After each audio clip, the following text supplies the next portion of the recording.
investigated reported disturbance at Acer Plaza? 10-4 dispatcher, verify address. It's Acer Plaza. Repeat, Acer Plaza.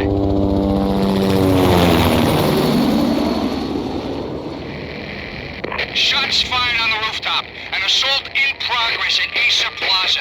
Repeat, an assault in progress.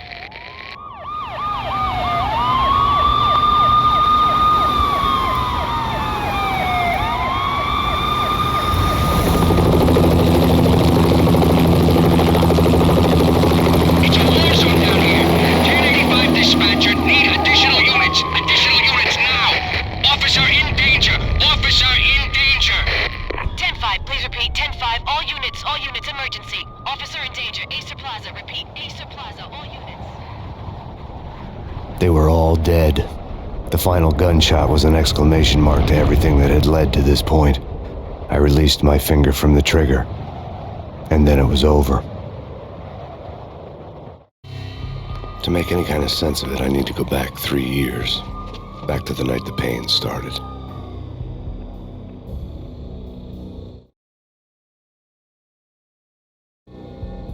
I was still on the force back then. NYPD, Manhattan, Midtown North Precinct, Hell's Kitchen. So when are you coming to work for me, Detective Payne? You'd make me work undercover in some hellhole. Sorry, Alex. Michelle and the baby come first. See? My last smoke. It's bad for the baby. That's you, Max. A regular Boy Scout. See, Alex. Still on for poker Thursday night, right? Like taking candy from a baby. Life was good. The sun setting on a sweet summer's day, smell of freshly mowed lawns, the sounds of children playing, a house across the river on the Jersey side, beautiful wife and a baby girl. The American dream come true. Honey, I'm home. But dreams have a nasty habit of going bad when you're not looking. The sun went down with practiced bravado. Twilight crawled across the sky, laden with foreboding.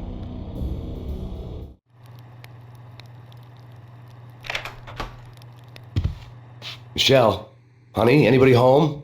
I didn't like the way the show started. They'd given me the best seat in the house, front row center. What the hell?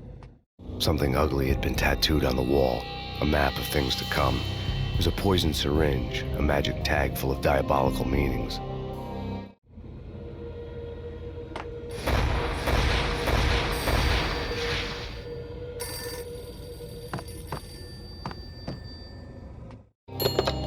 Listen, someone's broken into my house. Call 911. Is this the Payne residence? Yes, someone's broken into my house. They're still here. You have to... Good. I'm afraid I cannot help you. Who is this? Hello?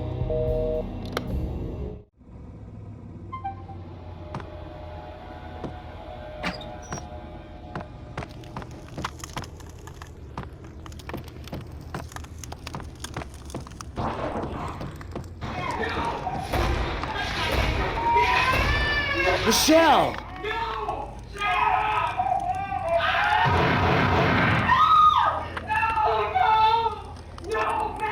It's coming. Freeze! NYPD, drop It's coming!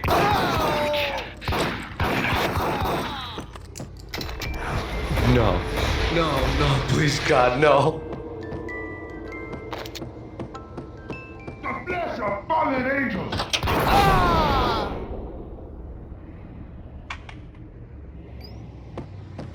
No, God, no, please, Michelle. Oh, baby.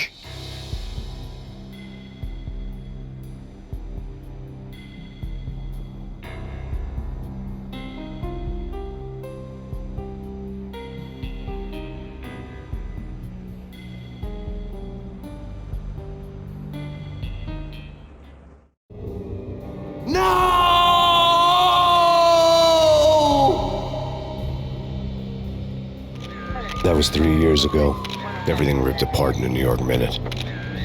The killer junkies had been high on a previously unknown designer drug, Valkyr, V. After the funeral, I told Alex I'd be transferring to the DEA. It took us 3 long years to get a break in the Valkyr case.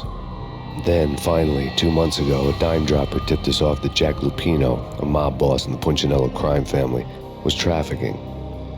I went undercover, infiltrated the worst mafia family in New York.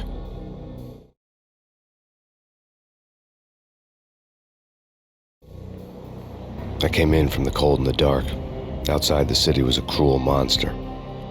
I've been slowly working my way from the small time to the big fish, trying to get to the source of the drug.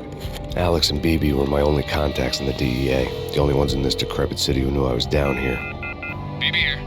Something urgent has come up with Jack Lupino. You need to meet with Alex immediately at the Roscoe Street station. I hadn't had a face-to-face with Alex since I'd gone undercover. Outside, the mercury was falling fast. It was colder than the devil's heart, raining ice pitchforks as if the heavens were ready to fall. Everyone was running for shelter like there was no tomorrow. It didn't get any better when I got to the subway. The feeling hit me like a point-blank shot straight in the face. Something was not right about this. My Beretta stirred nervously under my coat, but the train doors had already shut behind me, and I was in for the ride. Next stop, Roscoe Street Station, and Alex.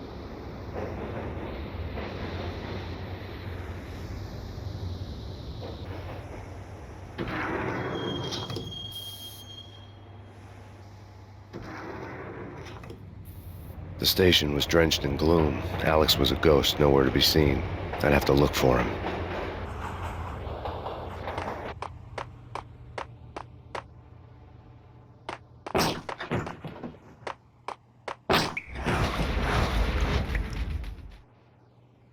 Death was in the air at Roscoe Street.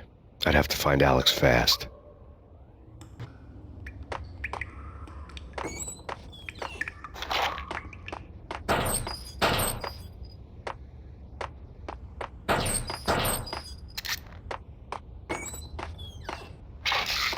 The pills would ease the pain. Wasn't Jake supposed to take care of this? Me and Mickey are having too much fun taking care of the cop up there. What's the plan? What the hell?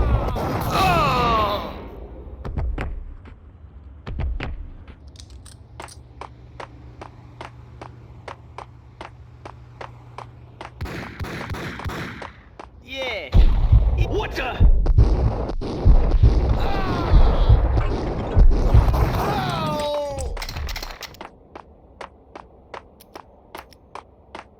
Yo, guys.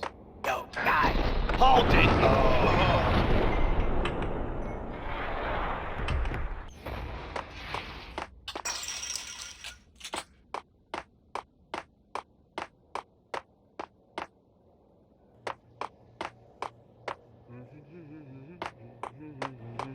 Hey,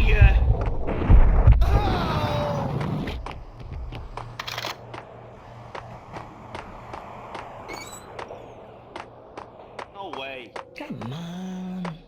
Fine, okay. Yo!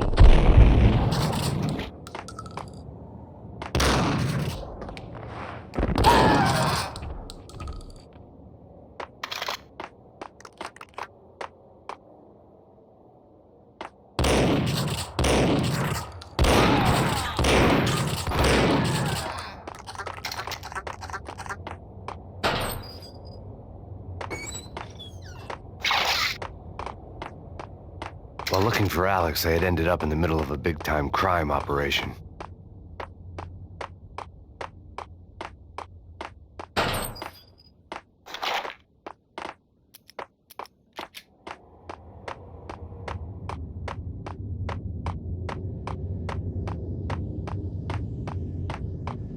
Kiss it goodbye.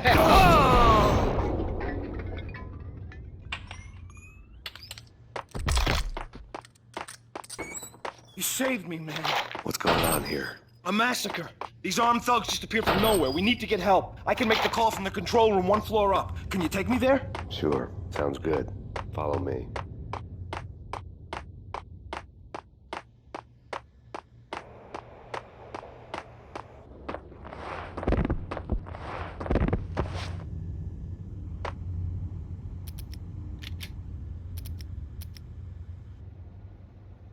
Home free. This way.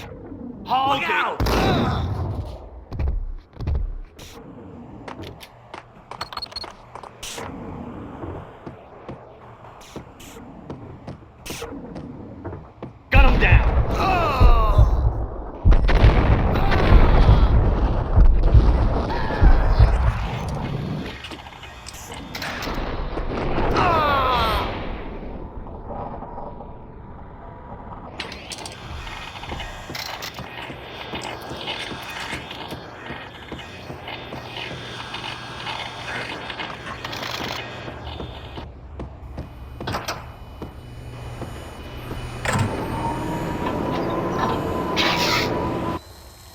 The train lit up like a Christmas tree.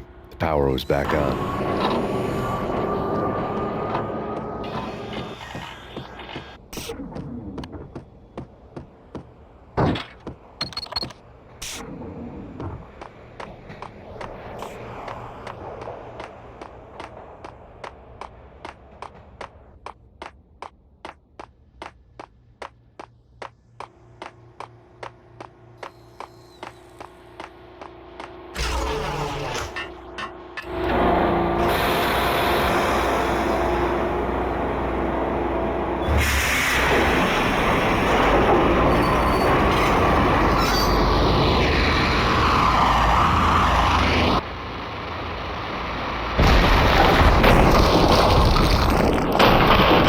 So much for being subtle. Yo! What the hell?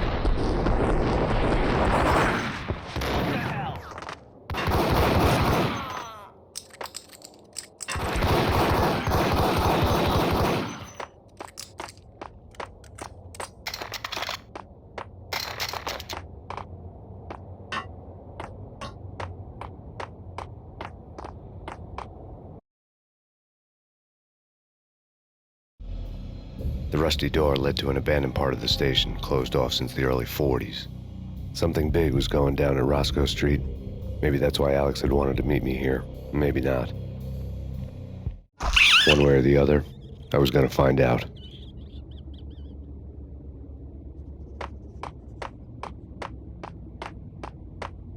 What was that? It's nothing. Relax.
What the hell was that?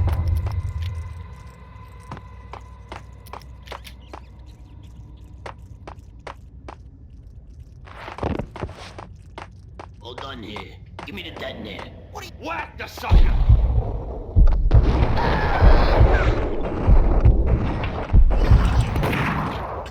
Get him!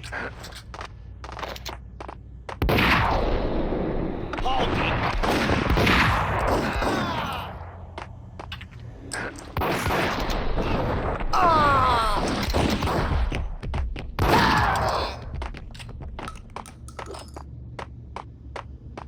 The door had been welded shut ages ago and the bomb was missing a detonator.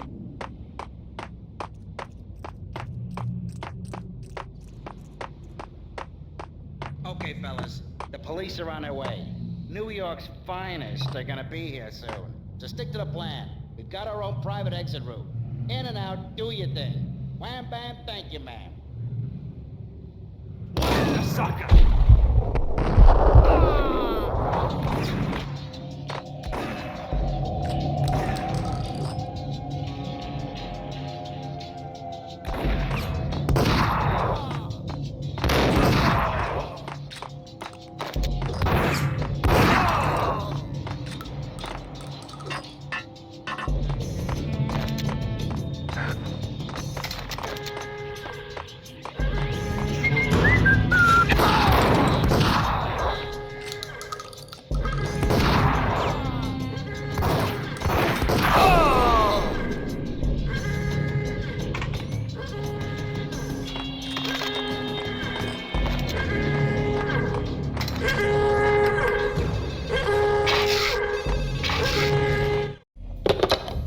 to you now live from the crime scene. Who is this? Right back at you. This is Deputy Chief Jim Bravura from the NYPD. You are to cease your criminal activities and surrender immediately. Sure thing, Jim. Me and the boys have been talking and everyone's real sorry. They'll never do it again. Who the hell is this? Being placed at the scene of a bank robbery wouldn't have tipped the odds in my favor.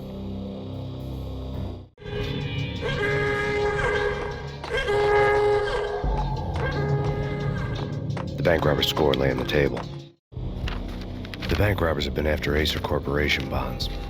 The Acer success story had recently been on every channel and on the cover of every magazine.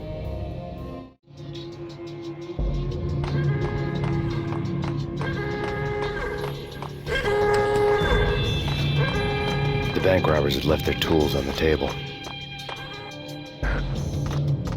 Judging by the detonators, the crooks had bought enough explosives to send Lady Liberty into orbit.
Hold it! Max, Jesus, you almost gave me a heart attack! I nearly shot you! Alex, am I glad to see you. What the hell's going on? There are more corpses here than at the city morgue!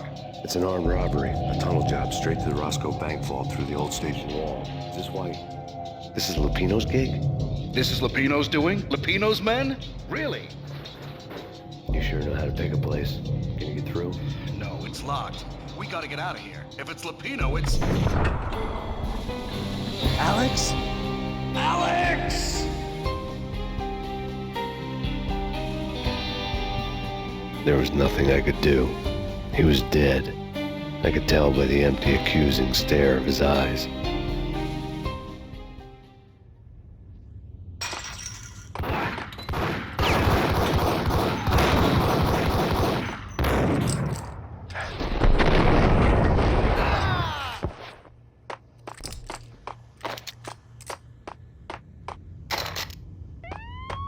Let's get the hell out of here!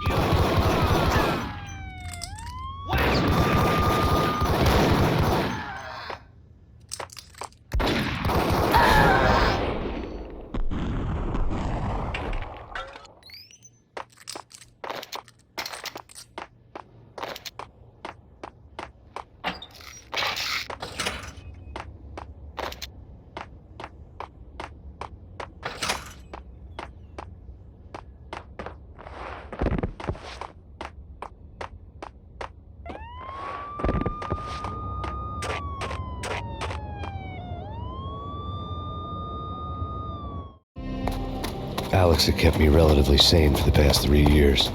Now I didn't know how I felt. Somehow he had stumbled upon something big and ended up stepping on Jack Lupino's toes.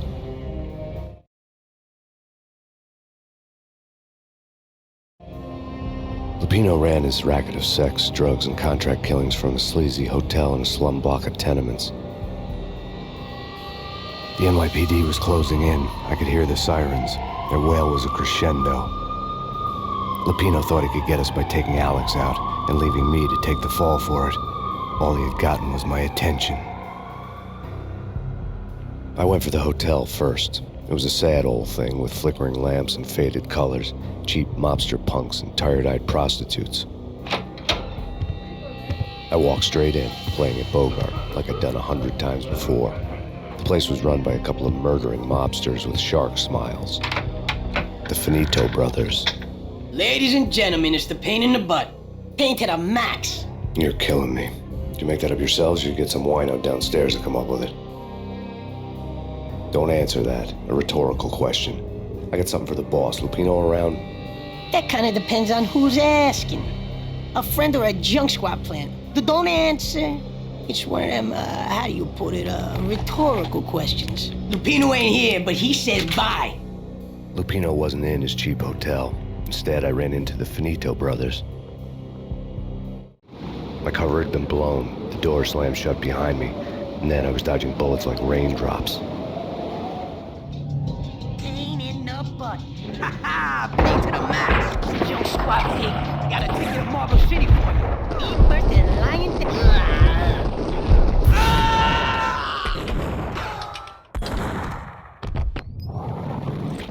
A letter on the desk caught my eye. Bosses! I had met Lupino only once. The gangster ran all his rackets through his right-hand man, Vinny Gagniti. Gagniti was a high-strung whiner on the verge of breaking apart, like an overamped Energizer bunny. He had the brains to run the business, but he lacked the balls, always falling short, taking his frustration out on underage addicts and call girls. The V deal goes down at your hotel. Jack's exact words, quote, "Vinny, you're in charge of this one," unquote. Rico Muerte's coming to see it through. Anything goes wrong and everybody's gonna get dead. Goes double for you. Treat this guy real good. Anything he wants, you give him. Don't screw this up or you're finito, finitos. A V deal meant added security, locked doors, and lots of nervous thugs with itchy trigger fingers. I'd seen nothing coming in, but that didn't mean it hadn't been there. Rico Muerte was a regular Kaiser Soze, a spook story told to keep the apes in line. 313. The Finitos had scribbled Muerte's room number on the note's margin. Everything all right? Bosses! Joey! Virgilio! You all right in there? They're not answering. Call the others. Tell them to come quick. Okay, but we can't wait for them. We gotta go in now. Bosses! We're coming in! It's Payne!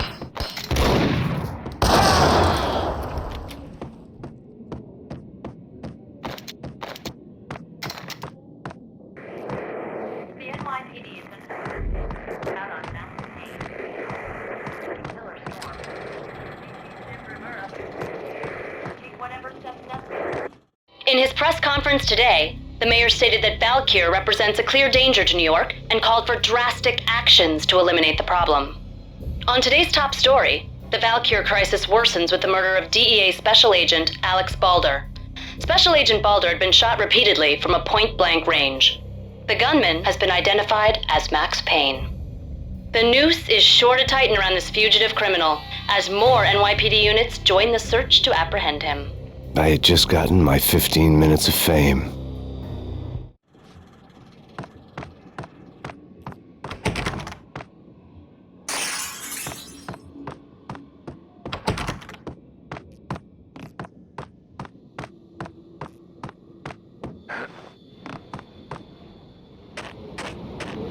Yeah, something's wrong with the bosses. Payne's there and they're not answering. Hey, yeah!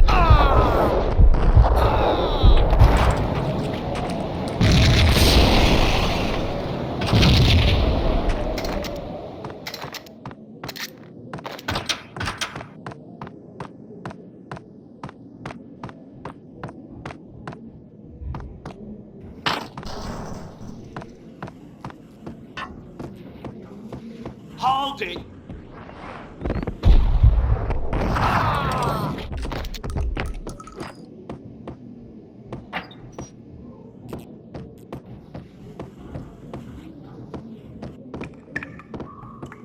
Previously on Lords and Ladies.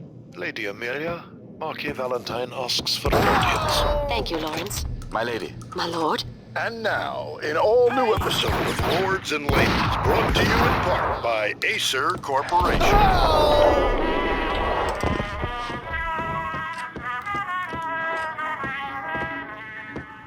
My lady. My lord. My lady, there is a matter of great importance I must bring to your attention. My lord, there is? Indeed, V-head my lady, junkies there could is go off without a warning. From the I very had to be first careful. Upon that distant forest path, there has been sunlight in the autumn leaves blazing like the colors of your hair. No, my lord, you should not speak so. But, my lady, I must. There he is! My lord, no. I forbid you. This cannot be. This must not be. But why, my love? Why? My lord, it is too dreadful. Do not force me to speak the words. My lady, I beg. Gun him down! Yes, my lord, we should both be dead. It is too great for the living. My lord, I am... My lord, I am your sister.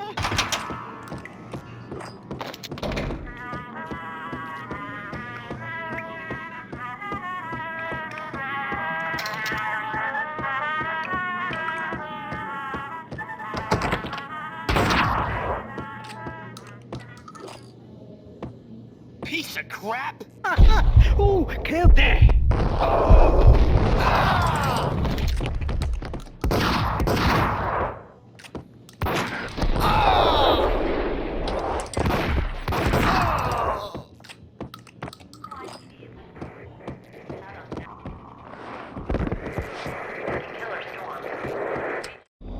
Tonight, the city's fight against the nightmare drug Valkyr took a turn for the worse as DEA Special Agent Alex Balder was found brutally slain at the Roscoe Street subway station. A suspect was seen leaving the site only moments after the shots had been fired, and the NYPD is currently in pursuit of Max Payne, a repeated felon believed to be armed and extremely dangerous. And now the weather. The worst winter storm in recorded history continues to pound the city. Jim Rivera. Take whatever steps necessary. Here stated that Valkyr represents the NYPD. Killer storm. Jim Rivera. Take whatever steps necessary. Here stated that Valkyr.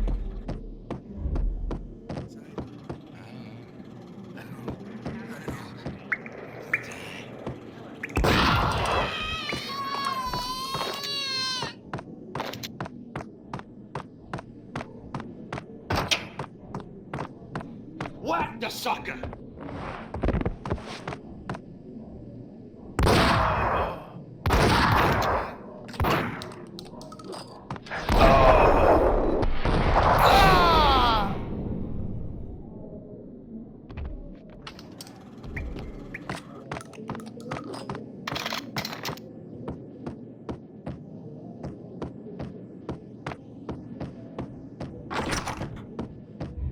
I'd found Muerte's room. It's coming. It's coming. Hold!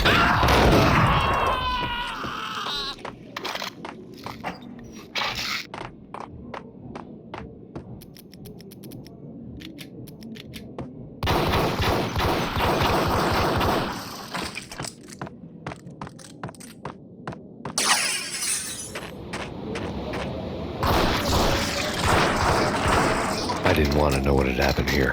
It was not a pretty sight.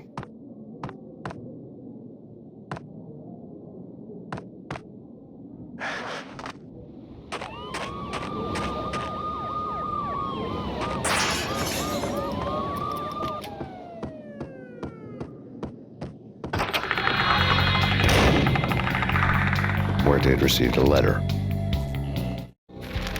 Our investigation had turned up nothing to link Angelo Punchinello, the head of the Punchinello family, to Valkyr. All tracks had ended with Jack Lupino. The letter in Muerte's room was signed by the Don himself. It was the first hint that the Kingpin knew what was brewing inside his syndicate. The trouble you got into after the Chicago screw-up. The Punchinello family bailed you out. You have been waiting for a chance to pay us back. One of our trusted boys has a monkey the size of King Kong on his back. We need your special skills for backup on a major deal. Collecting evidence had gotten old a few hundred bullets back. I was already so far past the point of no return I couldn't even remember what it looked like when I had passed it.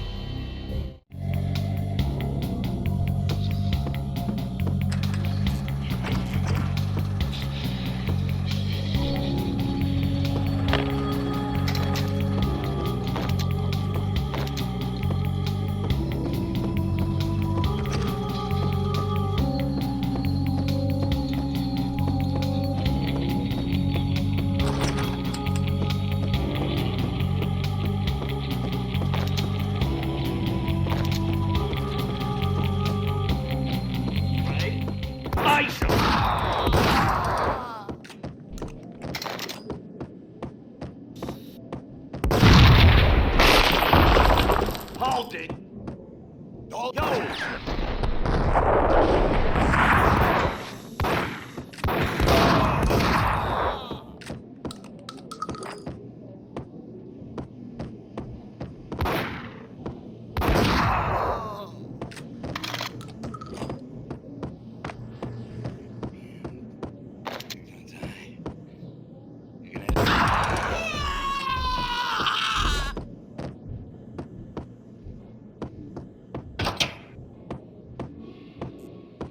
The hooker had left her diary on the table.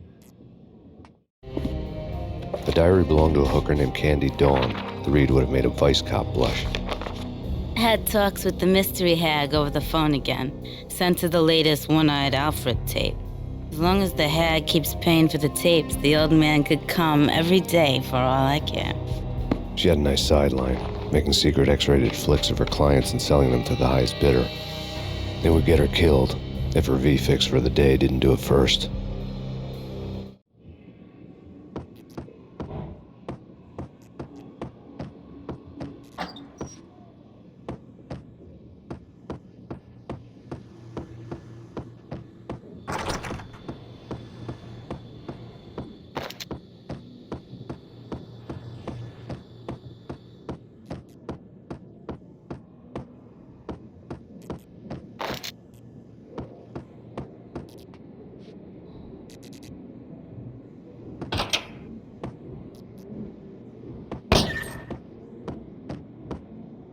What's up?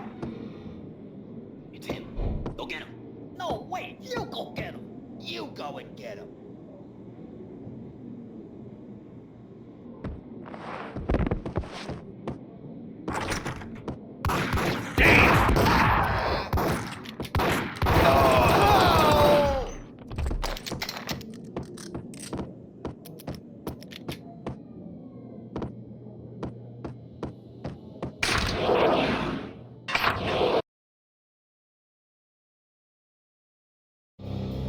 The old service elevator rumbled down to the bowels of Jack Lupino's hotel.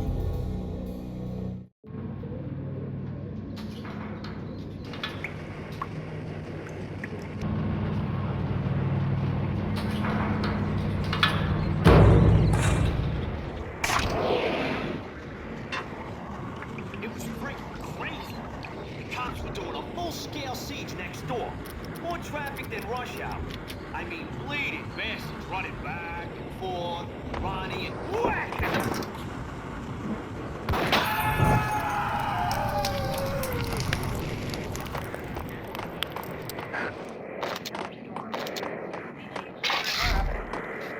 Take whatever steps necessary. A winter storm warning is in effect in the whole tri-state area, as both freezing rain and heavy snowfall continue. Many roadways are already closed, and people are advised to stay indoors. The severe blizzard has ravaged New York for 3 days now, with no end in sight.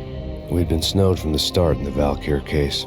The forecast said there was plenty more where that had come from. But the snowbound city was on my side. Less chance of innocent bystanders getting caught in the crossfire.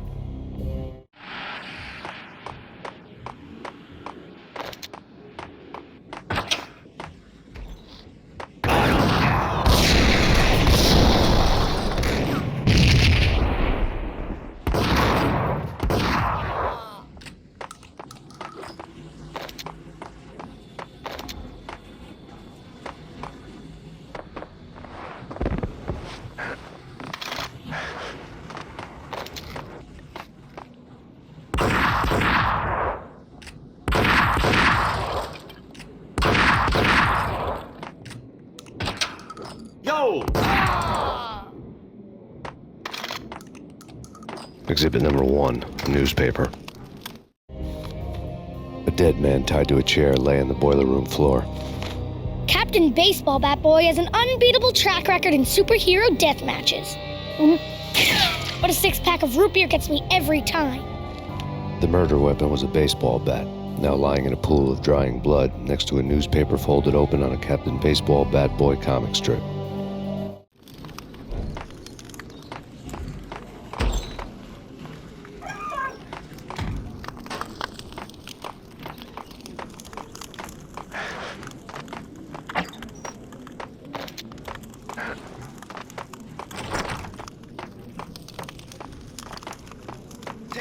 fire police. Why are they always set in L.A. or Mexico? They can't even get a tan. If I was a bloodsucker, I'd move to the North Pole. Winter's one long night. Yeah, and what would you eat? Suck blood from penguins? Nah, Eskimos, man, Eskimos.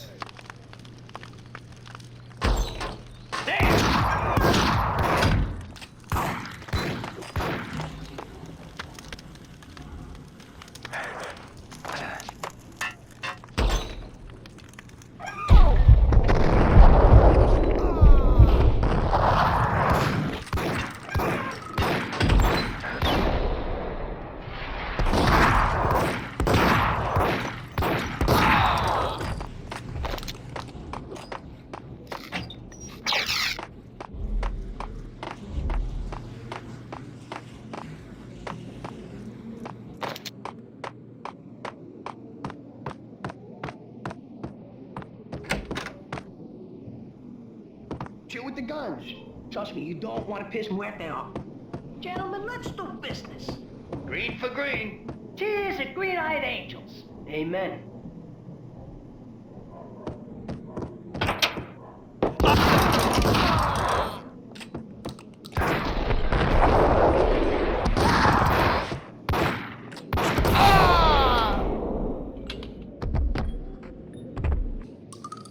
A lifetime ago, this would have gone down as a narcotics arrest. There was a key on the table.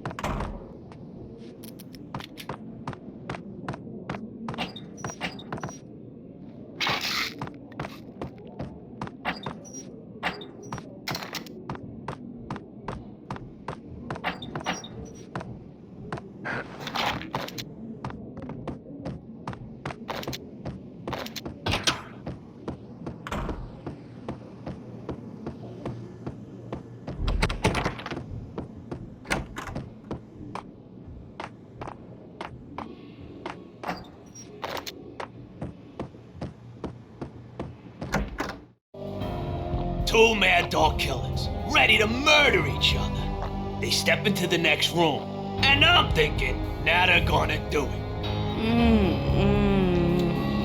But no. They sit down in front of a TV and solve their differences with the Kung Fu fighting video game. I tell you, Candy, I was so depressed, I strangled them both with the video game cables. Oh, Rico, you're so bad. I am, ain't I? Rico Muerte, big-time hustler. Who the hell? It's that cop. Muerte went for his gun. It's Payne.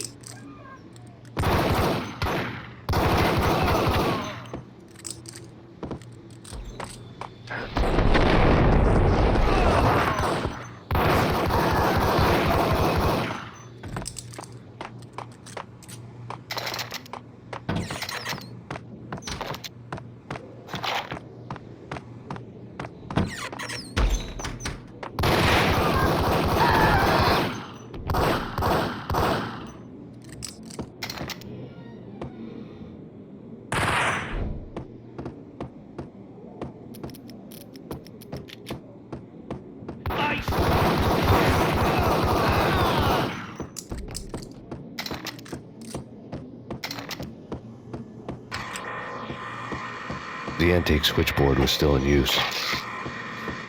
There was an old telephone switchboard in the back room of the reception area, the kind that made phone tapping child's play. It wasn't hard to picture a fat pimp sweating with headphones on, listening to his hookers talk dirty and fake orgasms over a web of party lines, the blood veins of New York. Right now, there was a different set of moans and groans going on. Boss, Corneli, it's Max Payne.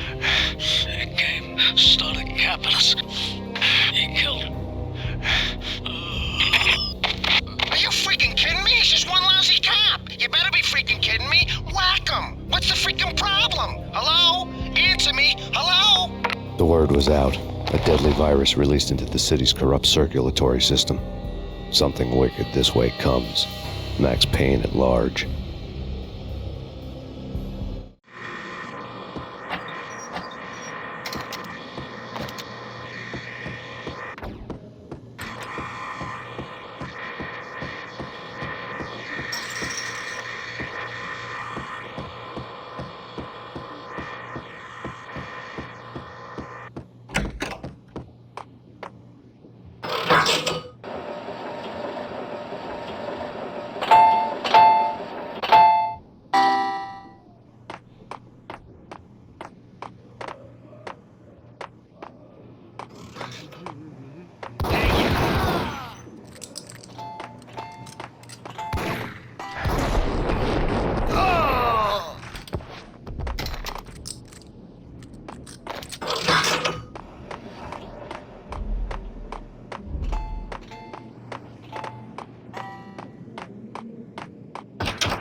Turn around, walk away, blow town.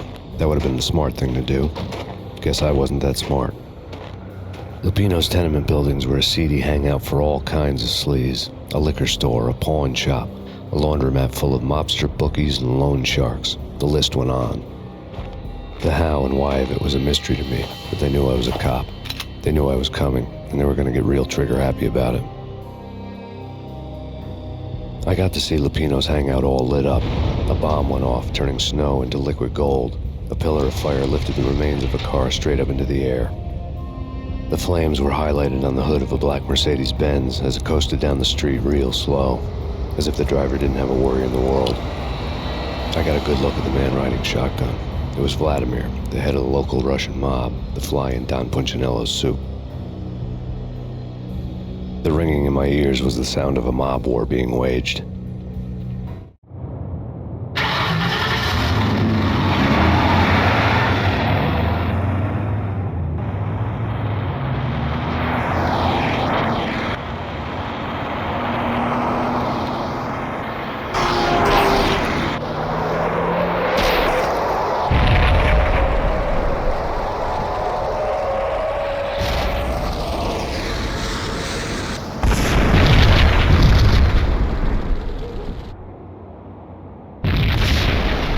Exploded inside the closest slum building. It was a lucky break.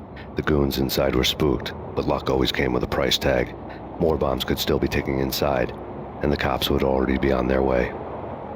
Jack Lupino's suite was on the top floor. At least it used to be, before the explosive makeover.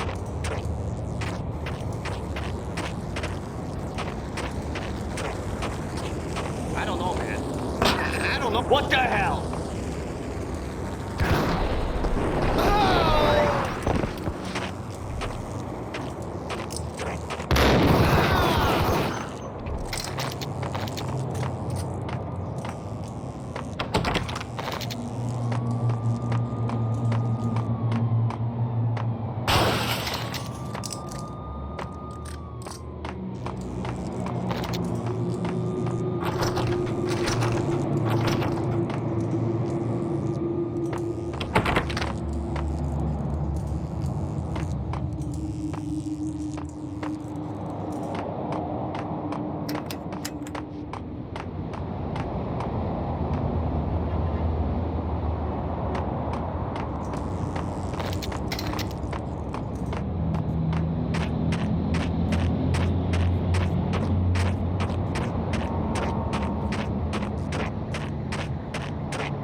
What the hell?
The whole building was rigged with explosives.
beaten-up phone in the entrance hall was ringing.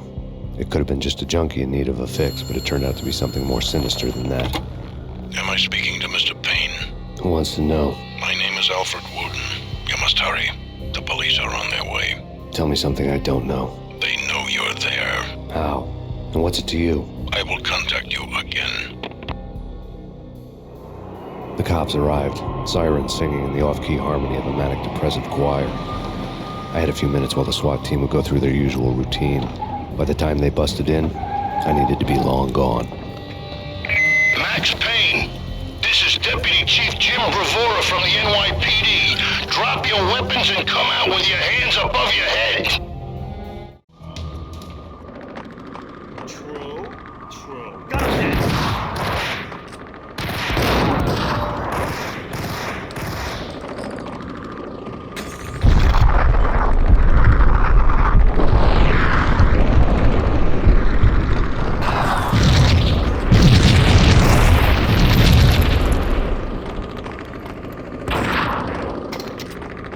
Someone had left a letter up. There was a key on the shelf. Suddenly it all made sense. The bombs, the Russian mob boss making an appearance in person. Gagniti was his usual self. All talk and no walk. After our hit, the Russian has only a couple of guns left, and they can be bought. There's no freaking way he has the guts to try anything after that. As it turned out, the Russian had plenty of guts. One thing you could count on, you push a man too far, and sooner or later he'd start pushing back. Hold right there! Max Payne, this is your final warning. Surrender or we'll be forced to take action. Hold it!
The bombs had destroyed all the stairs up to Lupino's office. The alternate route led there by way of adjoining rooftops.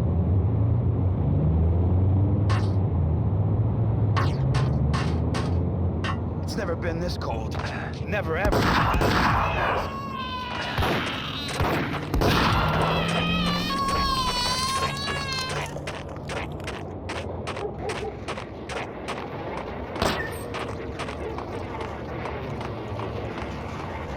To get to the roof, I'd need to get to the elevator through the locked door up ahead.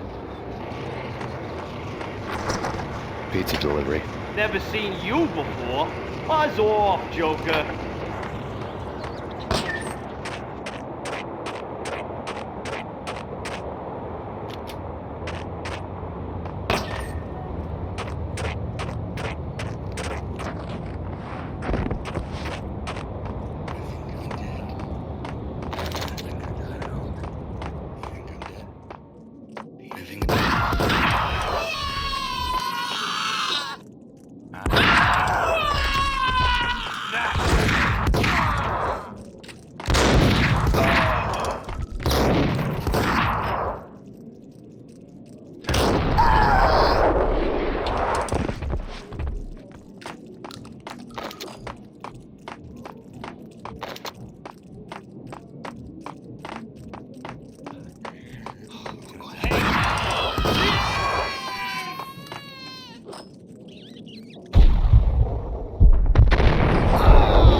No, don't shoot. You know the clowns at the laundry? Me?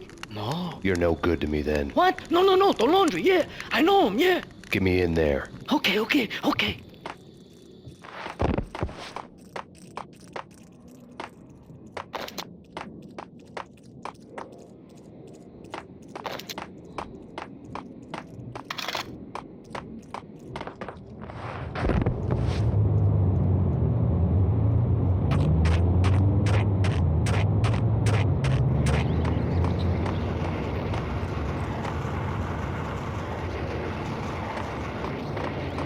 It's me. Open up. Let me in, quick. Not so fast. The password. John Woo. Come on. Okay, John Woo. All right. Come right in. It's a trap! It's Payne! There he is.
What's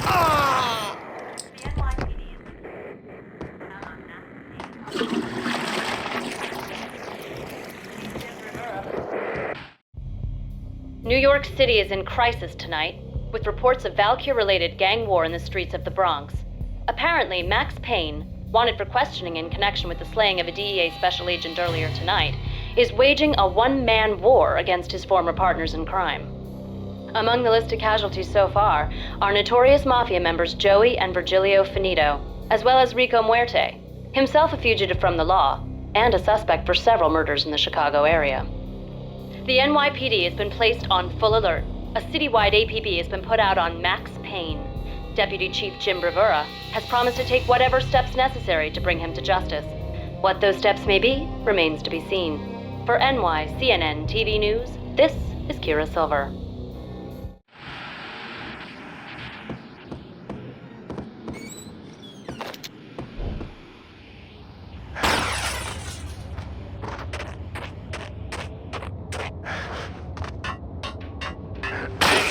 Address unknown. What is this sucker?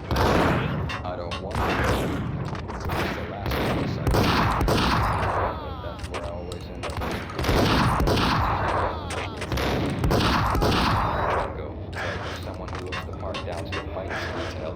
Except that he's you. I'm hiding in the shadows, watching it all unfold. The flamingo speaks. He can speak here. It says...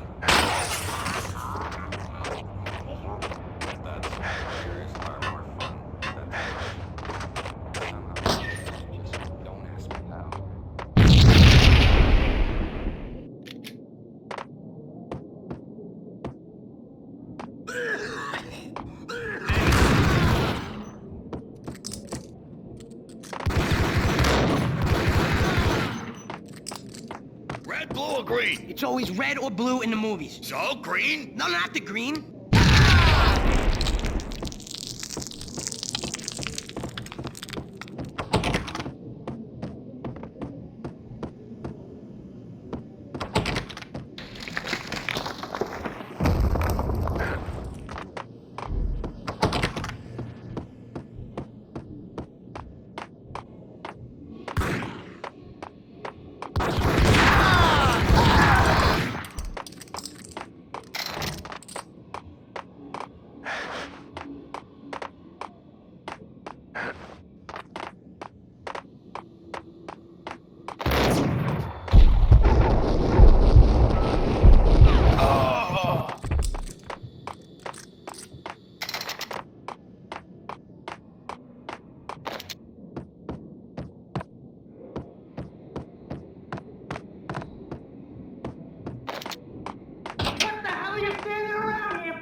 doing? You're doing nothing! What are you doing? This is war! Freaking war!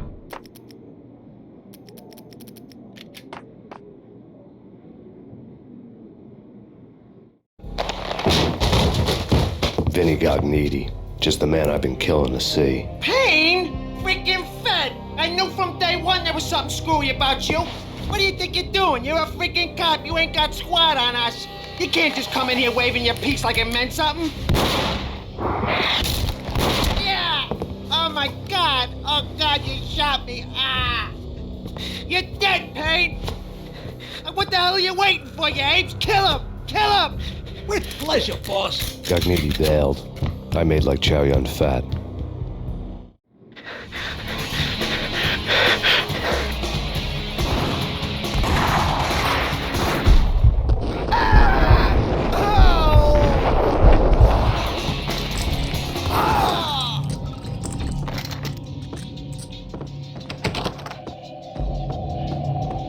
A crumpled letter lay on Gognitti's desk. The letter was addressed to Don Punchinello, but Vinny had never had the nerve to finish it. Jack's gone voodoo. Just the other night, he shot Dino because he wanted to see what his brains looked like splattered on the wall. He's a freaking mad dog. We're running out of men and business fast. Gognitti had been living in mortal fear of his boss. Jack Lupino was a psycho.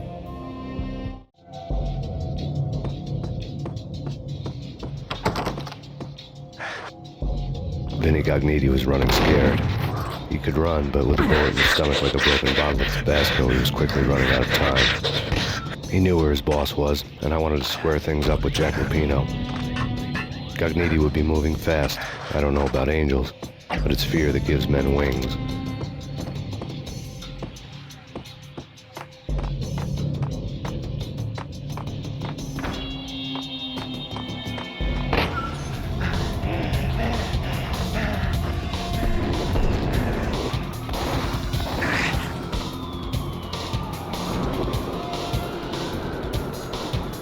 Gognitti hitched a ride. To catch him, I'd have to follow his lead.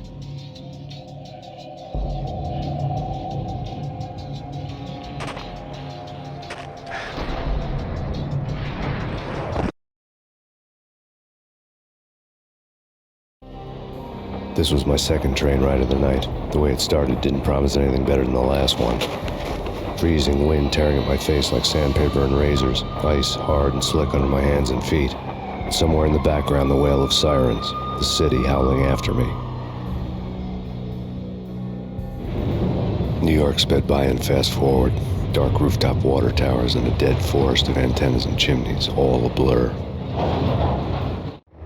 When the train he was riding slowed down, Gognitti made his move.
No problem. Hey!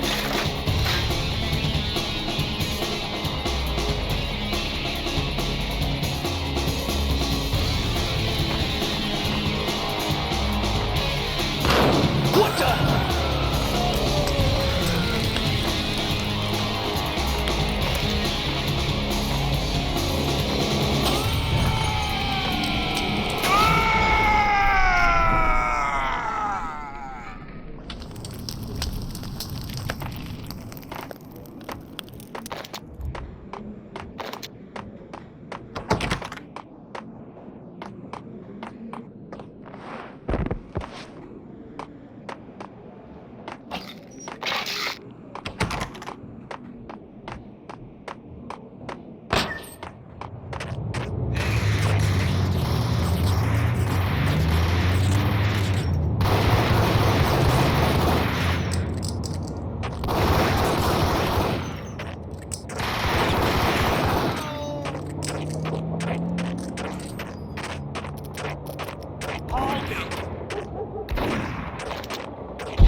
I saw.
Payne has nowhere left to go. We are very close to capturing him. You'll get a full statement then. Right now, I've got better things to do, ma'am. That was Deputy Chief Jim Bravura from the NYPD with no further comment at this time. Apart from his suspicious food habits, I figured Bravura to be one of the good guys. Fate had just dropped us on different sides in this. But when it came to capturing me, he was way out of his league. I had already ditched the cops a couple of rooftops back. For now.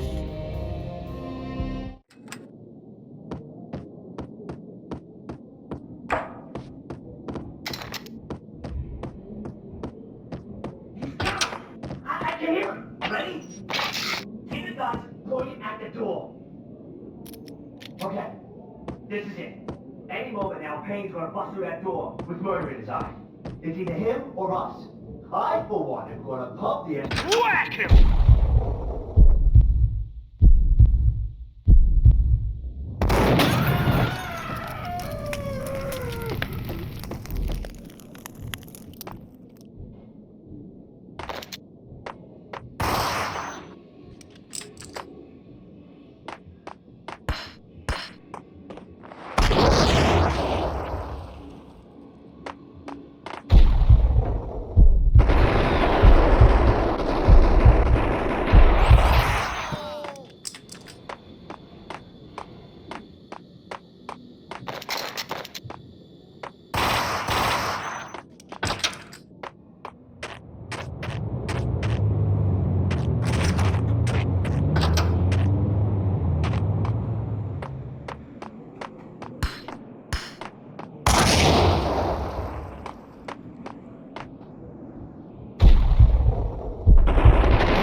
Open, goddammit! Payne! I'll kill you, you lousy freaking...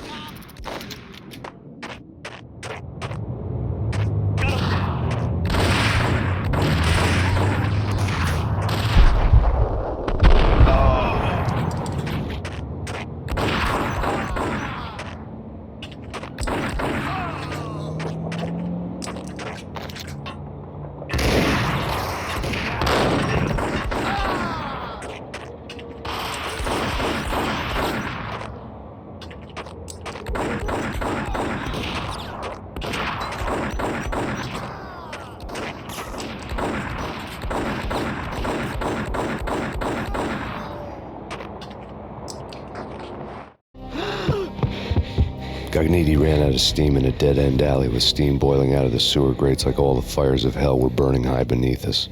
It was shakedown time. Where's Lupino? Screw you! Bad start, Vinny. Ah! Police brutality! I rate pretty high on that. You can't just hurt me in cold blood? Just keep telling yourself that. Listen good, Candyman. I'm not gonna be anybody's fall guy. I want to know where your boss is hiding. There was no glory in this. I hadn't asked for this crap. Trouble had come to me in big dark swarms. The good and the just were like gold dust in the city. I had no illusions. I was not one of them. I was no hero. Just me and the gun and the crook. My options had decreased to a singular course. I'll tell you, just don't hurt me no more. Lupino's at Ragnarok, the nightclub. Book me, take me, hold me to the freaking jail, just don't hurt me. Your rights will be read at your funeral.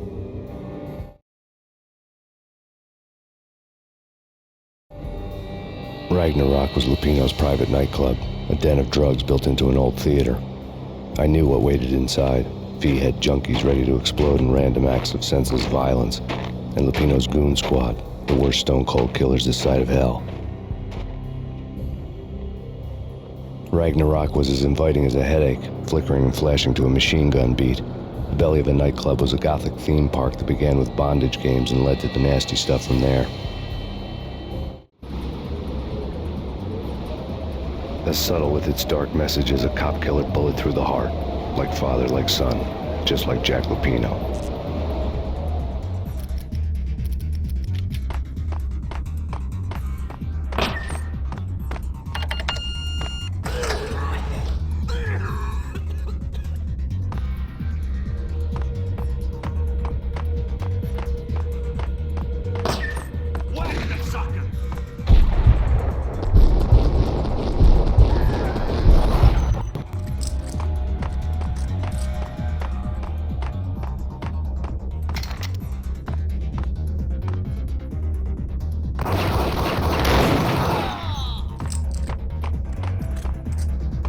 book had never been a bestseller. Given the setting, I was surprised to find that somebody had been passing time reading. The paperback was entitled The Age of Murder and Storm. The blurb on the back mentioned Norse mythos and Ragnarok, the end of a Viking world with a terrible winter that covered the earth in ice, when vile crimes were rampant and all humanity lost. I could see how somebody impressionable might get it into their head that we were at the end of time. I was also beginning to see what the nightclub and its owner were all about.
Books on the occult had been piled on the table. The room was stacked with light reading, such as Necronomicon, Witchcraft, and Paradise Lost. Old exotic titles like Malleus Maleficarum and De Umbrarum Reini Novum Portis. Books with pentagrams on their covers, all dealing with the occult and the infernal, lying between stacks of horror videos and a couple of Ouija boards. The only thing I could take seriously was the thought of Lupino taking it seriously. He had been spending a lot of time getting intimate with the guy downstairs.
The backstage area led to Lupino's inner sanctum.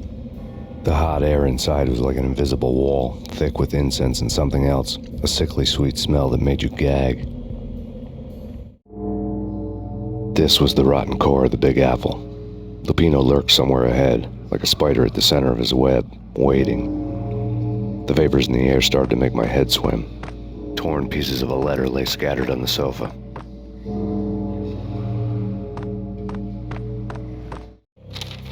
Punchinello had threatened Lupino in writing. The note had been torn to pieces, bloody fingerprints all over them.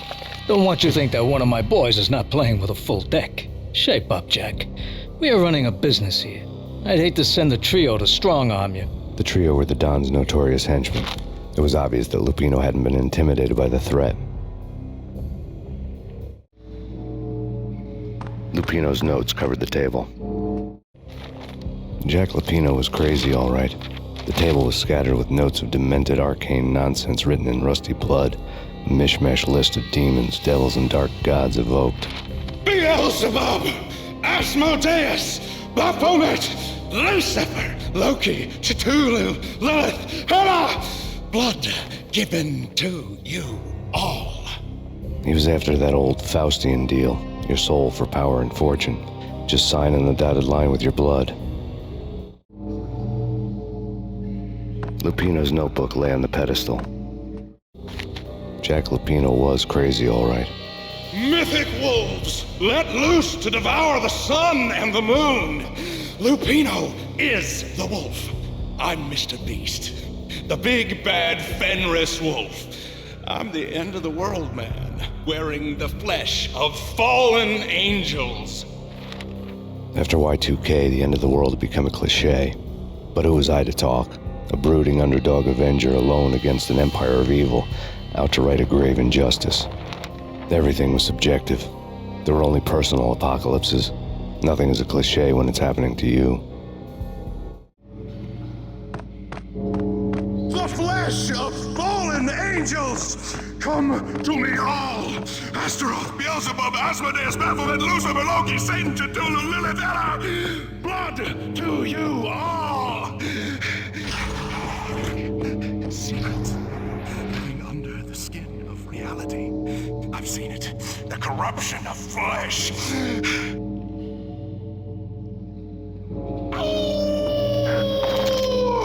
I'm the wolf, yeah! I am the wolf! It's close. It's coming. You have come. A witness to the end of time. It's now! I will rise to her side! I don't need the words! I'm beyond the words!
I had known there'd have to be a catch in it somewhere, and this one was the Empire State Building of catches. Lupino was pumped up and dying to go 15 rounds with a mutant alligator. And then he started this spooky monkey talk, straight from a bad dream. Mine. I have tasted the flesh of fallen angels. I've tasted the devil's green blood. It runs in my veins. I've seen beyond a world of skin, the architecture of blood and bow and arrow. Death is coming! She is coming, and hell follows with her. This is the twilight winter. I am ready to be her son.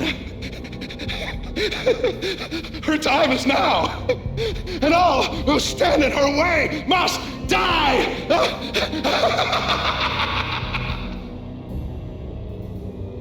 Die! You'll die! You'll die! Now! Oh! Die!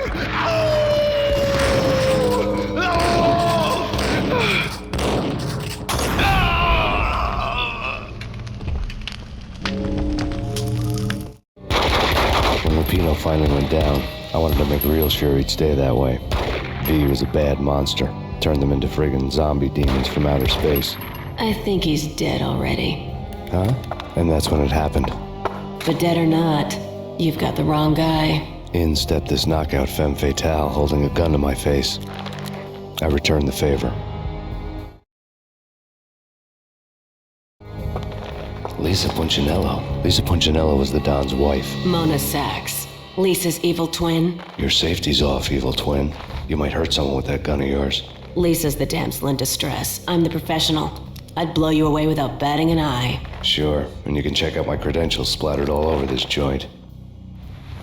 Jack couldn't have framed you. Not the state he was in. We're after the same slime bag.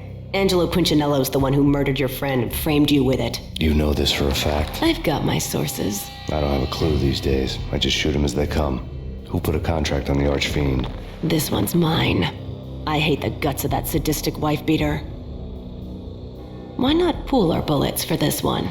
I thought you'd never ask. My finger was starting to twitch. How do you like your whiskey?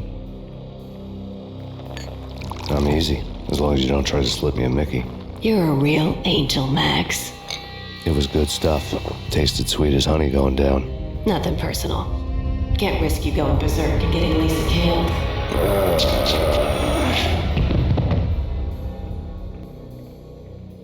The nightmare was always the same. Violent shapes moving in darkness, old and ugly. The killer's mad laughter was a riddle filled with wicked innuendo.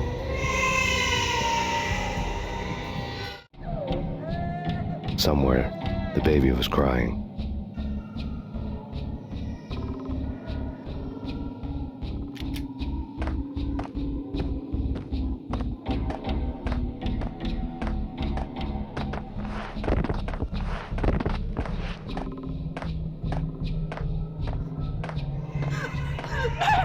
No, please, Max.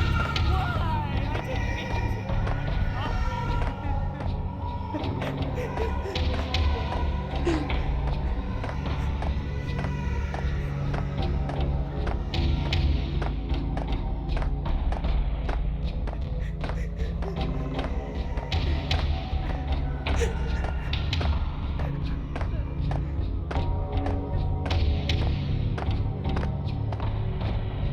Should have known it when we found you snoring next to Lupino's corpse. A comedian, huh? The pictures were filled with good old times. Alex and I had a few moments of glory between us. Crime-fighting comrades, the best in NYPD DEA collaborative team. Good-hearted macho bullshit like that. I would have given anything to have him here as my backup. No such luck. No luck at all.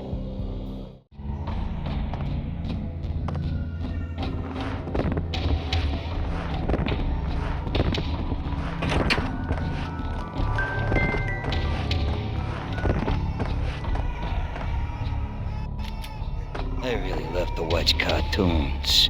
Captain Baseball Bat Boy is my favorite. I really love to watch cartoons. Captain Baseball Bat Boy's my favorite.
No. No, no, please, God, no.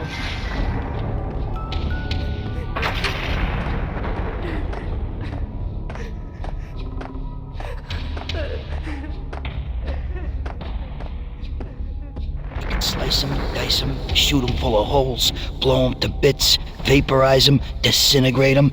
No matter what you do, they'll still be back, good as new. Michelle's diary lay on the table. Max, no, please, Max. Why? I didn't mean to. I'm sorry.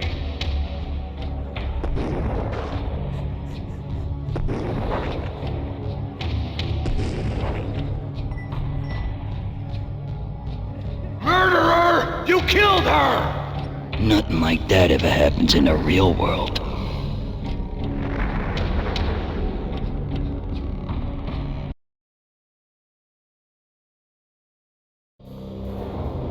I woke up in a bad dream. My head felt 2 sizes too small for my brain. Max Payne. I envy your name. And the killer was smiling. Pleased to meet you. I'm Frankie the Bat Niagara. Niagara, as in you cry a lot? He had a baseball bat and I was tied to a chair. Pissing him off was the smart thing to do.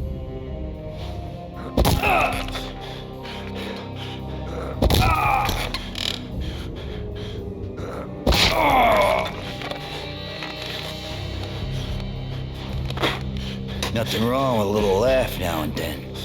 Take me, for example. I love to watch cartoons. Cartoon violence is a fascinating thing. Let's take a break. I need to take a leak and maybe grab a cold one at the bar. Don't worry. I'll be back to finish this off. And then, it's checkout time. You play, you pay, you bastard. He swaggered out, and the door clanged shut behind him, locks clicking into place. Everyone makes mistakes. Mine hadn't been to crack jokes about the goon with the bat. He'd have cracked my skull regardless. It hadn't even been to trust a girl with a gun. I had blindly gone after the first bad guy on my hit list when I should have been aiming further up the ladder, at the head of the Punchinello family. I couldn't bring myself to be pissed at Mona. Guess I had a soft spot for a pretty face.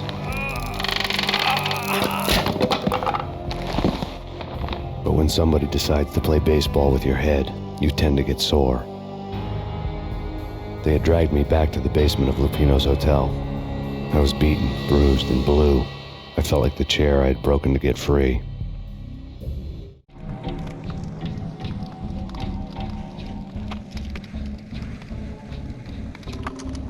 All I had was Niagara's bat, sticky with my own blood.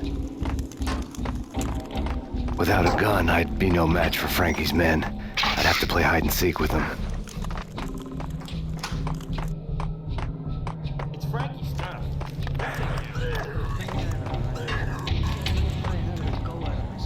It's Frankie's turn.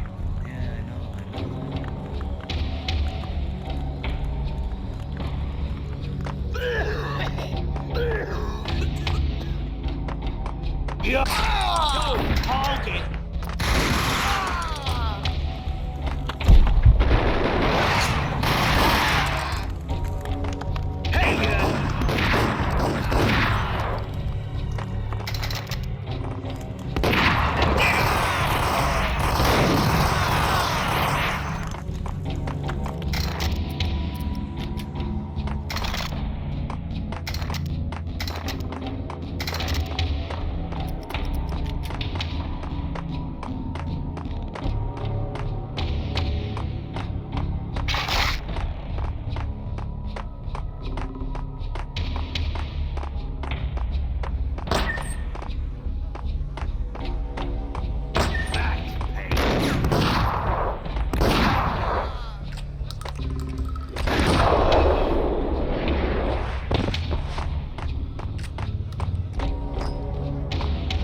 Another newspaper caption for a murder scene.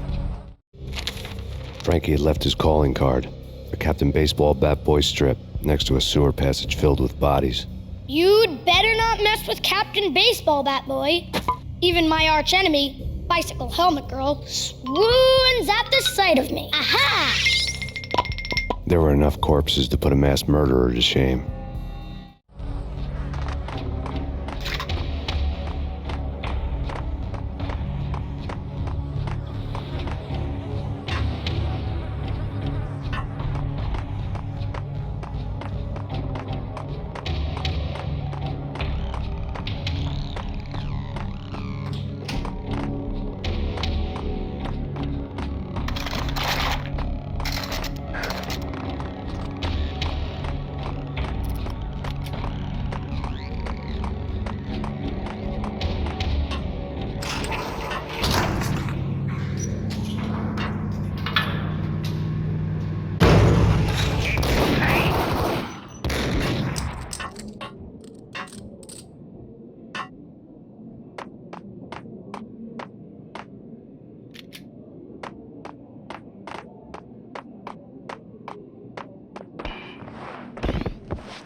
Things were fast going from bad to worse.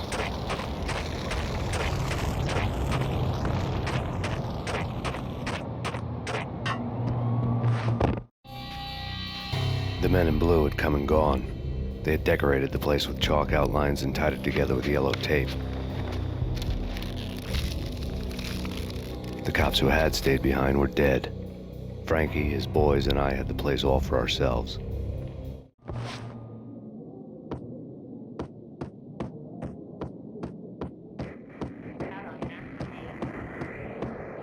Just forget about it. Just forget about it. Hey, just forget about it. That crazy witch, you should have heard her. She was a real scream when the boys caught her trying to cap the Don. Oh, that's friggin' bad. To the trio? That's even worse than what Frankie's doing to that poor bastard downstairs. She's gonna take a long time to die. The mobster muscle on the phone was talking about Mona. Punchinello's trio were nothing but bad news. There he is!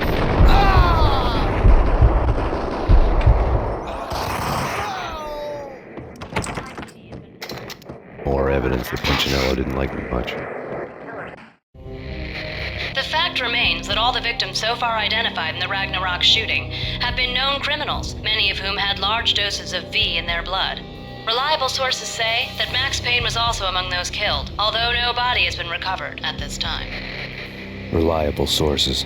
That meant somebody thought the Mafia had me, and didn't want the cops snooping around anymore. The body would be delivered to them barely recognizable. Case closed. Don Punchinello had the power to be that reliable source, which was no news. But his news was old news. Framing me hadn't been enough. Don Punchinello had put a hit on me. He wanted me dead, and it had been important enough for him to give written instructions to Frankie about it. Max Payne should die like a dog for the trouble he's caused. Frankie, I know I can trust you to give this matter the dedication it needs.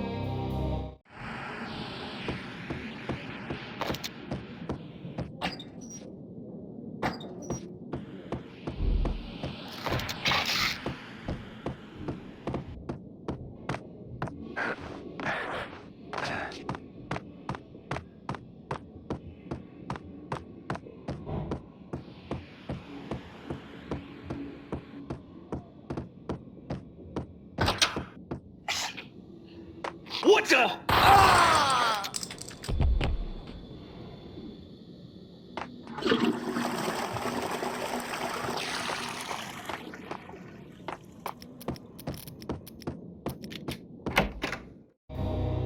The hotel bar was fast developing quite a history. True to his words, Frankie was there, having a beer. Jesus Christ. How the hell did you get loose? Got bored waiting. Thought, what the hell, we could just as well finish this here. Fine by me. This one's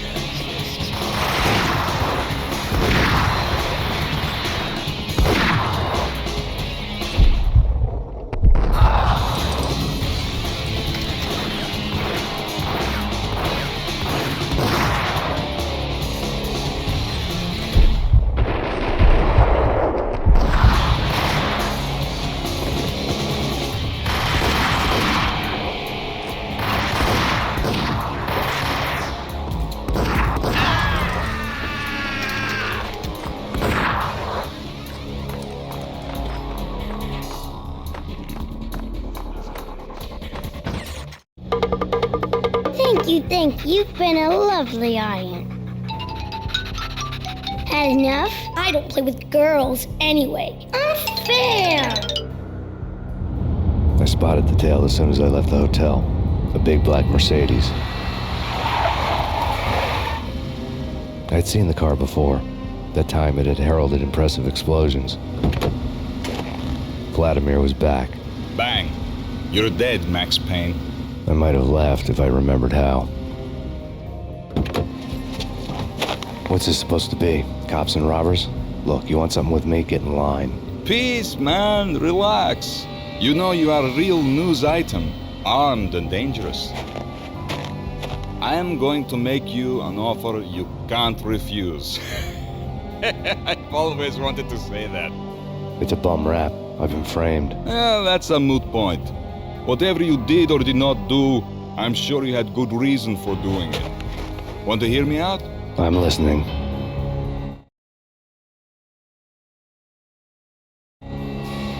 Punchinello messing with V is bad for business all around. But that's not all. There is this guy, Boris Stein, used to pull jobs for me. He's the captain of the cargo ship Charon. Now the bastard turncoat has gone over to the other side, Punchinello's. The ship's loaded with high-res hardware, guns, my business. If Punchinello gets hold of that cargo, he's won and I have lost. And you'll have your work cut out for you. If you want to get to Punchinello, you'll need heavy-duty persuaders. I am just the man to get them for you. Change the ship back under my flag, maybe pop 2 in the traitor Dime's head while you're at it. You'll get enough guns to start the apocalypse. You in or out?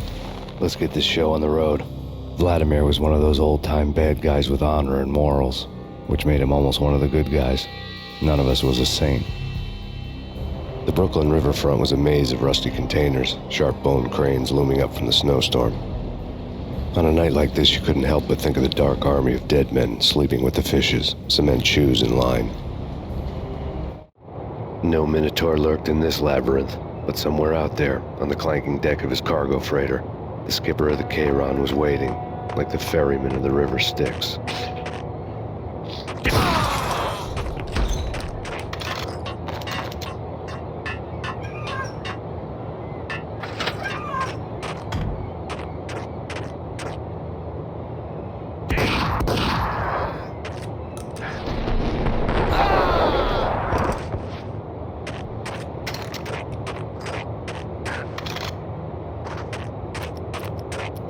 Both of them beaten to a pulp.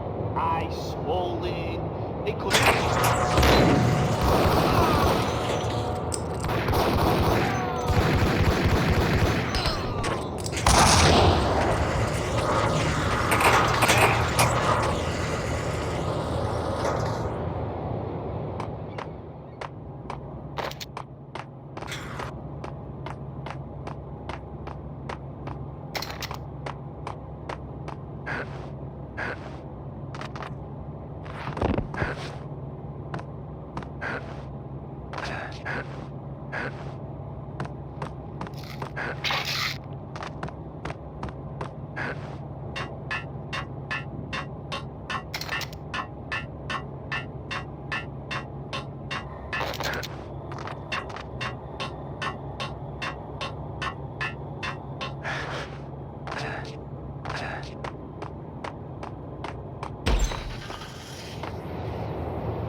doubted the letter was a receipt.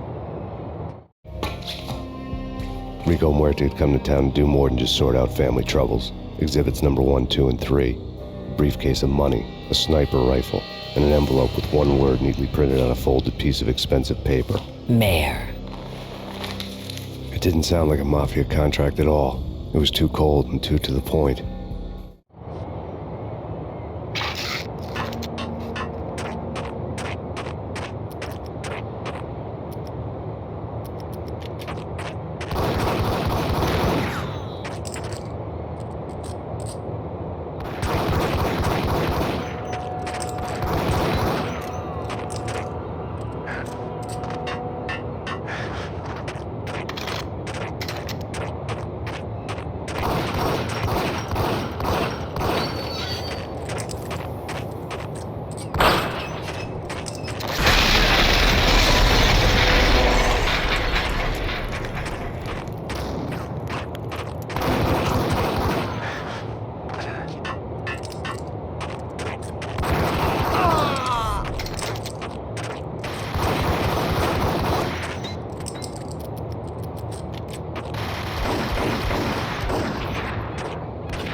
found Boris Dime's ship.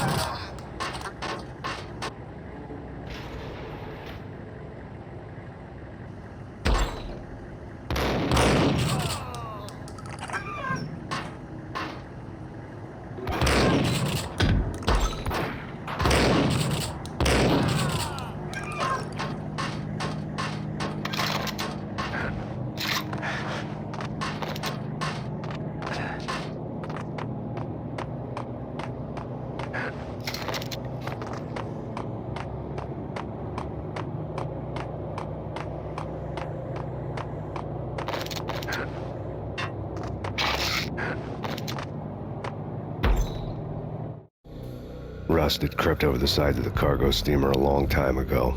Boris Dime would be on board. I'd have to smoke half of his crew to even get near the gangplank.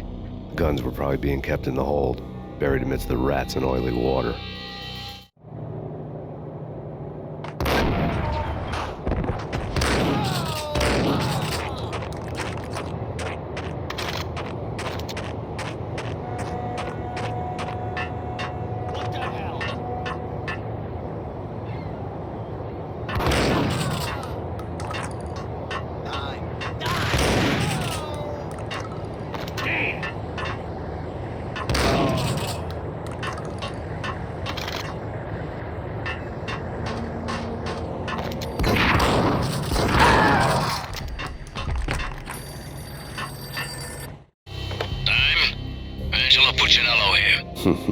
Angie, tell me, how much did Dime cost you? I bet it was more than his name. Max Payne. Right the first time. You're dead, punk. You sure you're not confusing me with Boris here? But you are right, of course. Pretty soon we should get together and have a talk. You son of a... Pissing Punchinello off was a dangerous game, but when people get mad, they make mistakes. I should know. That's where I wanted Punchinello, mad enough to trip over his own feet, preferably into a grave.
Did you get everything you need? Check.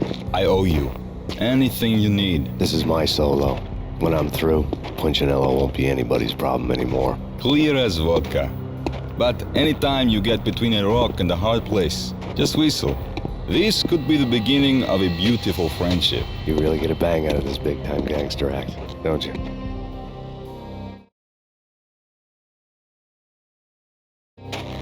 Even with all this firepower, I figured I couldn't get to Punchinello at his manor. I could only hope that he wouldn't pass a chance to hear me beg to see he's won. This is Max Payne. I want to cut a deal. Payne, you're a dead man. That's what everybody keeps telling me. I got your ship and her cargo. I want to meet. No pain, no gain. Capiche? You know my restaurant? Yeah, I know it. 1 hour. Punchinello's restaurant had seen better days. Snow was falling like ashes from post-apocalyptic skies, but that was outside. Things would soon get hot in the Don's restaurant. I knew it was a long shot, Angelo Punchinello actually showing up, but there was no crime in hoping.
Punchinello was burning to get me.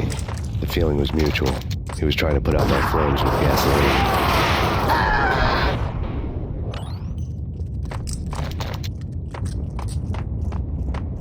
The mobsters have been guarding a real treasure.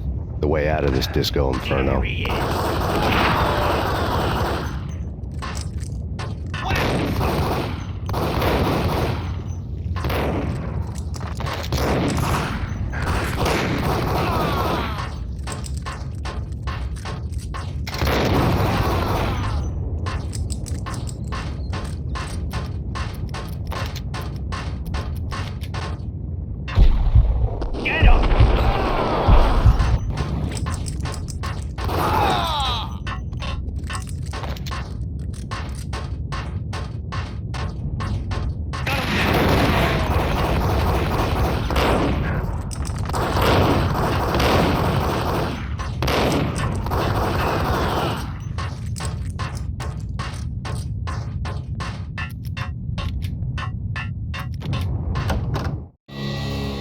Vlad had seen my smoke signals.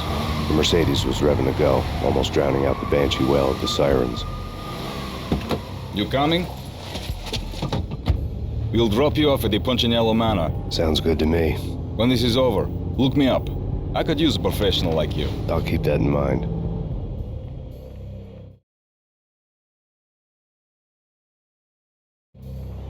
The night groaned with cold. The garden lights flickered nervously.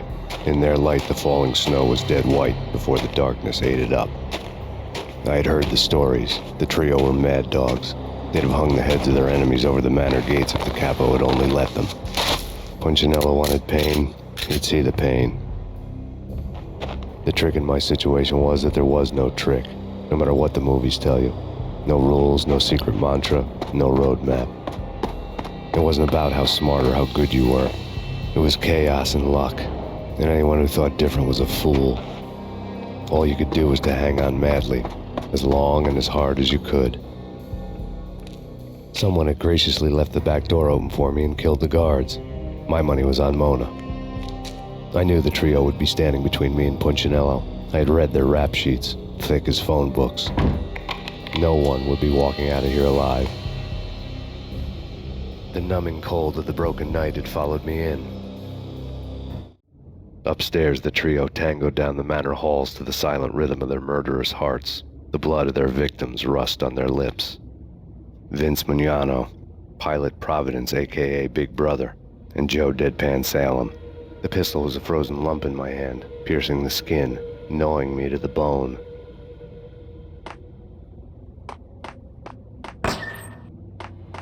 In death, the thug had been promoted to messenger. Someone hadn't enjoyed the Don's hospitality. Someone with a flair for the dramatic. Someone who had let herself out of a locked cell and past a couple of armed guards. My thoughts were on Mona again. I could only hope she was a good enough gambler to walk away while she was still winning, before she'd run into the trio.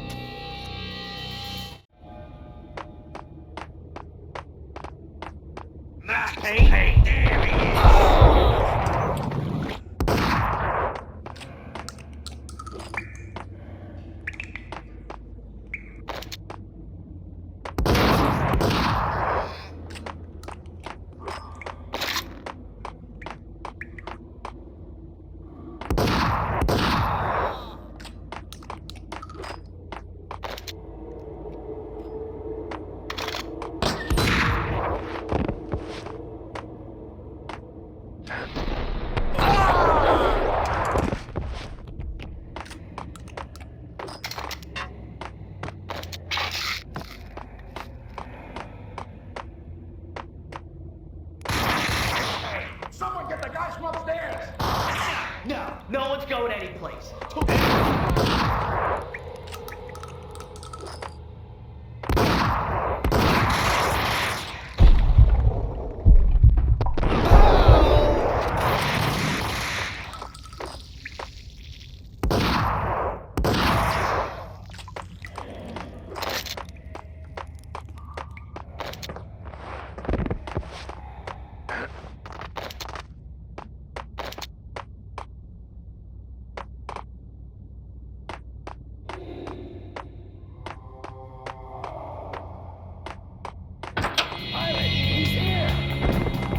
It didn't take me long to run into the trio. The word on Lisa Punchinello was that she was a bit of a witch. The tarot cards on the kitchen table fit the picture. They weren't my kind of cards, but I was willing to take a crack at the hand Mrs. Punchinello had dealt. The first card was the tower. Maybe that was supposed to be the manor. It got easy after that. The devil was the master of the house, and death was me, coming for him.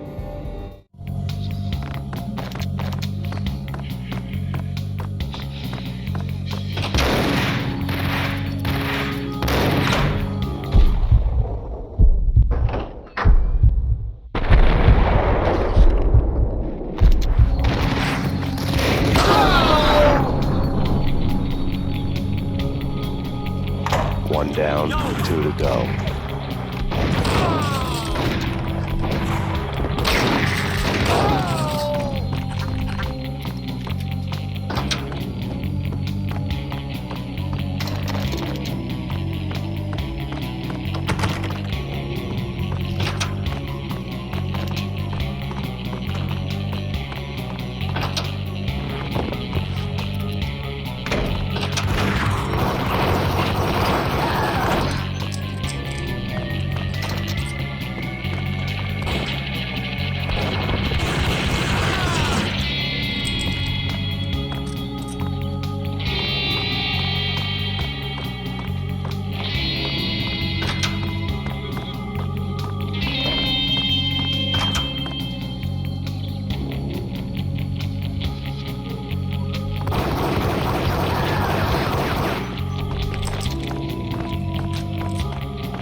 Down, 1 to go.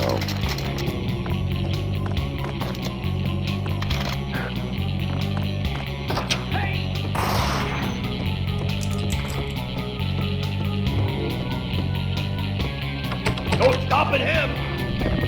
This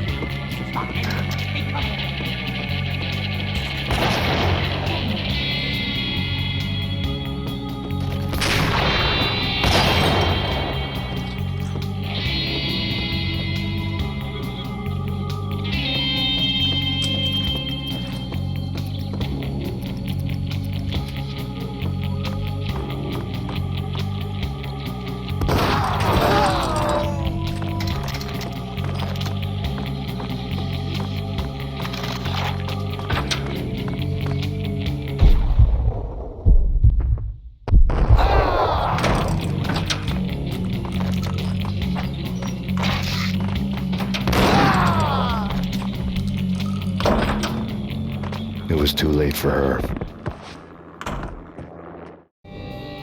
You're a real angel, Max. I couldn't tell whether it was Mona or her sister. The body was a mess. The sick bastard had really gotten a kick out of it. Seeing her lying there got me thinking about another woman's body on another bed. Got me thinking about a fallen cradle.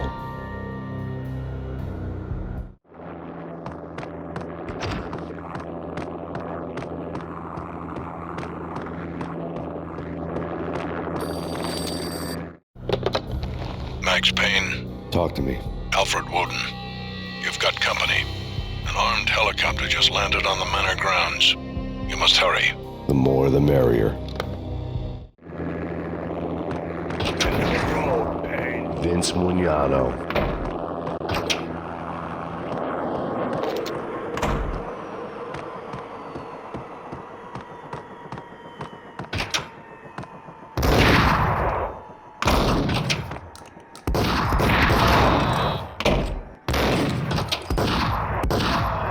Punchinello's trio was done for.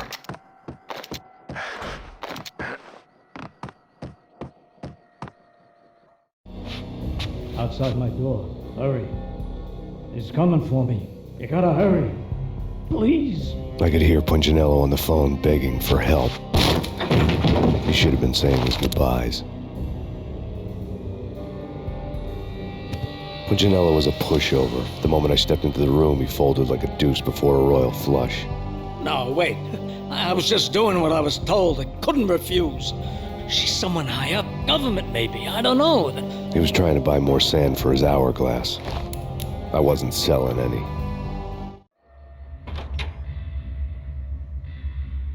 No, I told him not to.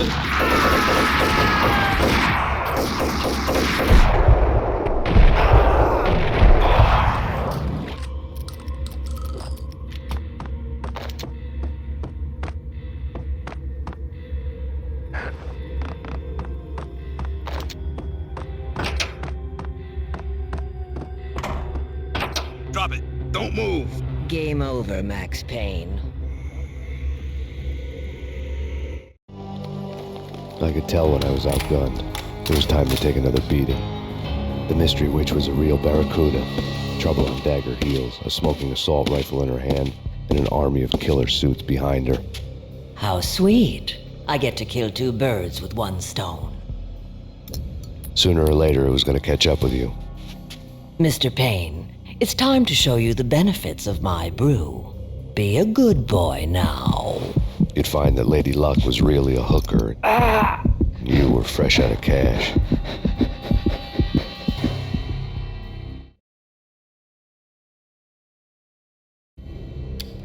Gentlemen, we're done here. Take me to Cold Steel. She had just given me an OD of Valkyr. I could feel green fire eating my brains.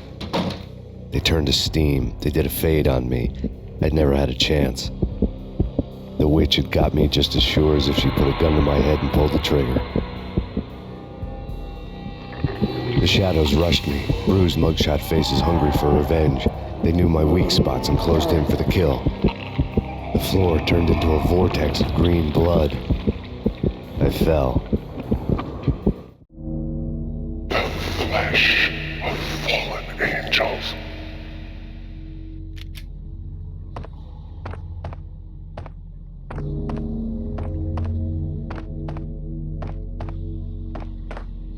Who's there?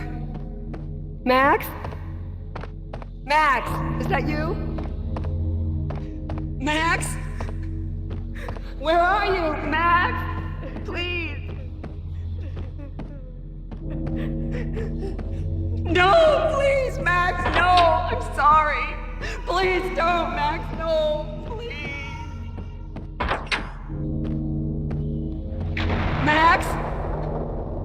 Where are you, Max? Please. The letter was staring at me. There was something disturbingly familiar about the letter before me. The handwriting was all pretty curves. You're in a graphic novel. The truth split my skull open, a glaring green light washing the lies away. All of my past was just fragmented still shots, words hanging in the air like balloons. I was in a graphic novel. Funny as hell. It was the most horrible thing I could think of. Bartender is shiny stuff and dreams are made of stooped necromancers. He sings like a banana wrist, having strayed too close to the constellations on their shaved skulls. It was a bad line in a prank call. Someone spouting insane babble. I couldn't make sense of it. But I had an overwhelming sense of deja vu, and the caller's voice sounded oddly familiar.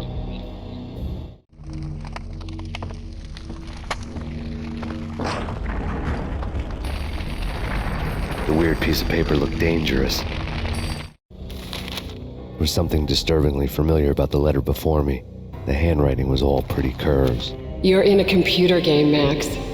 The truth was a burning green crack through my brain, weapon statistics hanging in the air, glimpsed out of the corner of my eye, endless repetition of the act of shooting, time slowing down to show off my moves, the paranoid feel of someone controlling my every step. I was in a computer game. Funny as hell, it was the most horrible thing I could think of. Don't lose it. It's Valkyr. The drug. Snap out of it. Try to remember. It was a bad line in a prank call, someone spouting insane babble. I couldn't make sense of it. But I had an overwhelming sense of deja vu, and the caller's voice sounded oddly familiar.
Max! No! Max! Murderer! You killed her!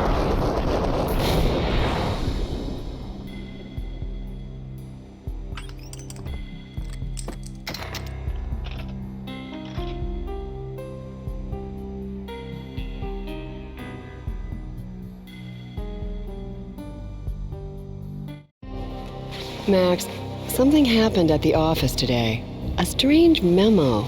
Something about Vikings.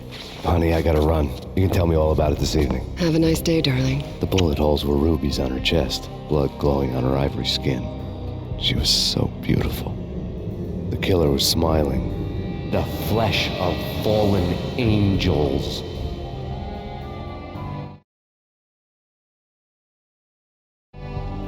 Slowly, the green nightmare faded, leaving dark stains on my soul that would never come off. I felt like flatlining. I was all shook up. I woke up in a cold sweat, sick and tired to the bone, lying in a puddle of my own puke. The hag had said take me to Cold Steel before it had all gone crazy. It was a clue, the only one I had. It took me forever to crawl back to my feet and hit the road, but when I did, I drove straight to Cold Steel Foundry outside the city. There was a whole lot of action around the place for a freezing winter night. Trucks coming and going, men running. I had the drop on the mystery witch. She thought I was dead. I was on her blind side. I was going in. The bad trip had put me in a crazy mood, adrenaline pumping through my aching veins. Staggering on the mill roof in ice and snow and wild wind, I was a ninja. My kung fu was strong. I wasn't kidding anybody. At best, I was Superman on kryptonite about to fall through a skylight, down to where it was all going down. A half-abandoned industrial area in the middle of nowhere.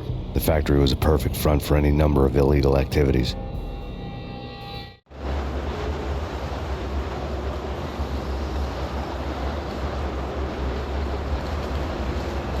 In the belly of the plant, molten metal boiled and bubbled like a witch's brew.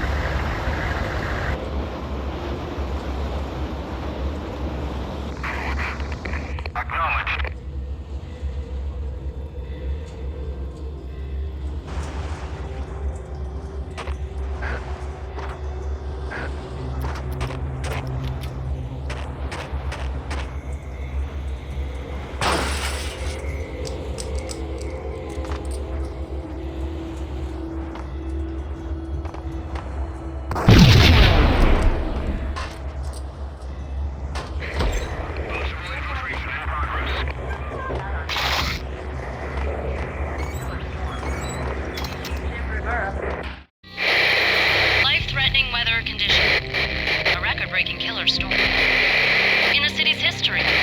Vehicles stuck in snow. Heavy snowfall. Forecast shows. Severe weather is expected to continue. Out in the night, snow fell like confetti over the Devil's Parade. The storm was anything but over.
they sleep with their rifles. I bet they've given them names. I guess.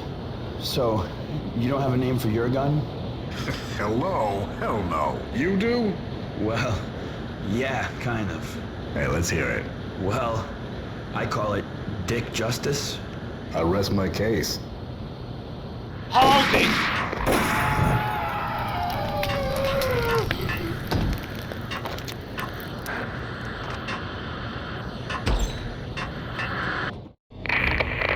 Perimeter breached.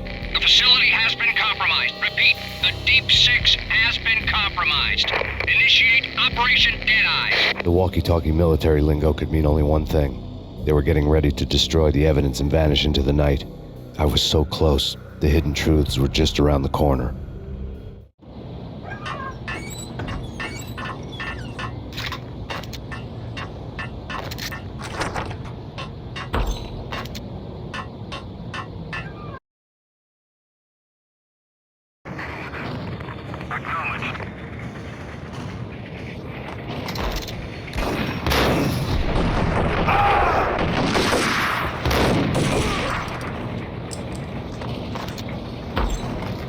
Folder on the table told a grim tale.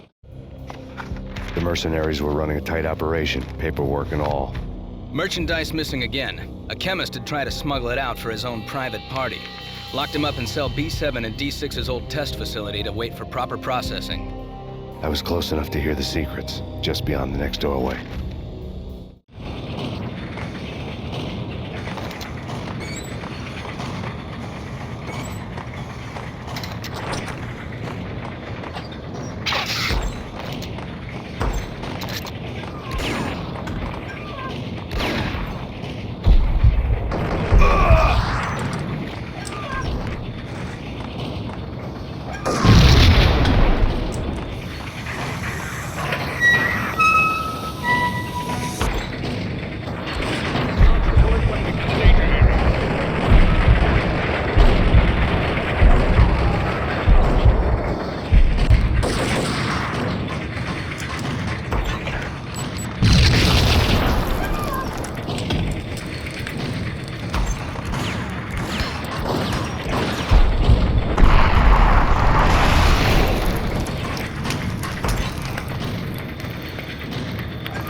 The monitor showed me the way. Processing diagrams filled the control room screens, all but one. An elevator titled D6 on one of the screens, somewhere onwards, past rows of ovens, in the core of the plant.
taken on the role of the mythic detective, Bogart as Marlowe, or as Sam Spade going after the Maltese Falcon to unravel all the mysteries. Following a path of clues to that final revelation, even if it would take me down to the cold, cavernous depths of a grave. You can't do this! My men are still inside! Do you have any idea why this is called Operation Deadeyes?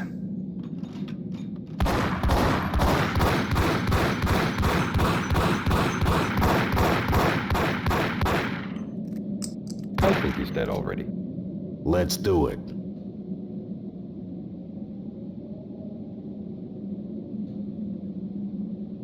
Attention all personnel. The self-destruction sequence has been initiated. Evacuate the complex. We've got company. Repeat. The self-destruction sequence has been initiated. Proceed to the nearest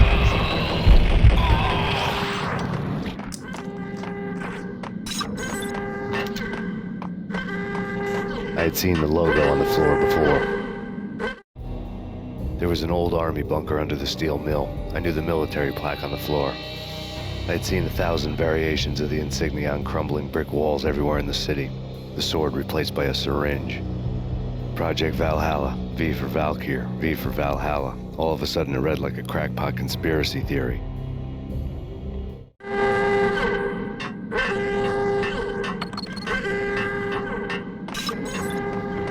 Abort! Abort! The self-destruction sequence has been initiated!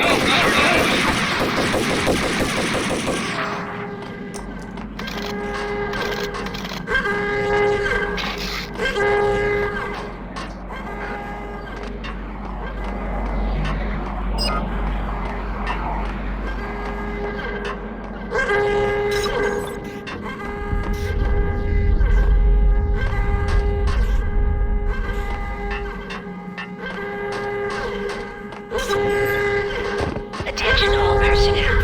The self-destruction sequence has been initiated.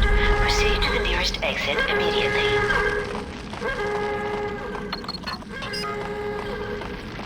Like everything else in the Valkyr case, the door code was a mystery to me. The chemist had been using the workstation when he died. The half-life of the lab rat had ended online, his password blinking on the screen. 665, neighbor of the beast. Decontamination completed.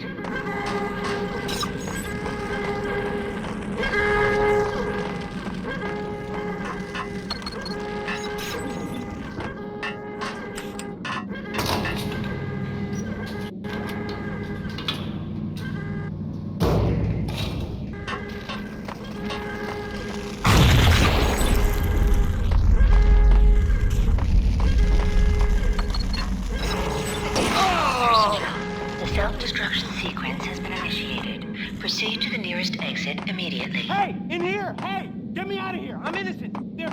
Let me out!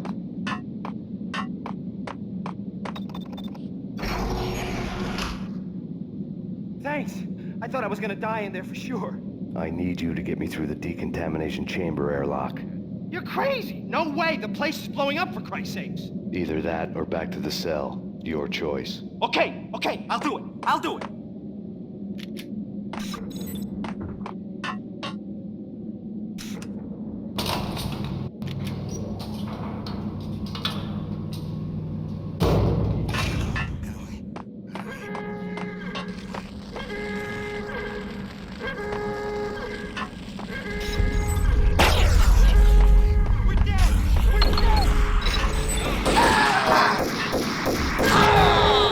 The stress was getting me.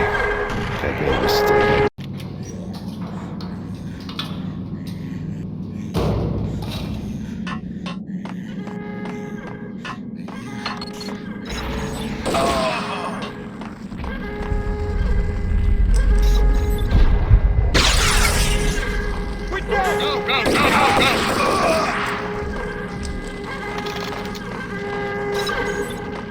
Attention all personnel. The self-destruction sequence has been initiated.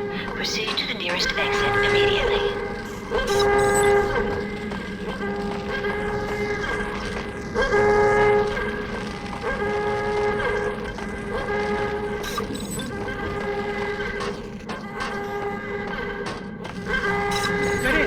punch you through.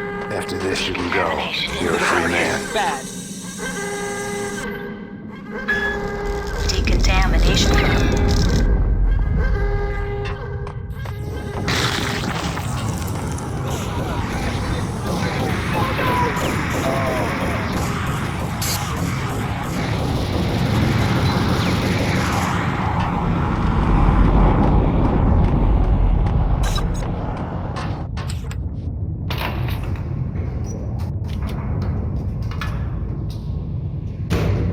I was caught in the middle of the deadly web that was the Valkyr case.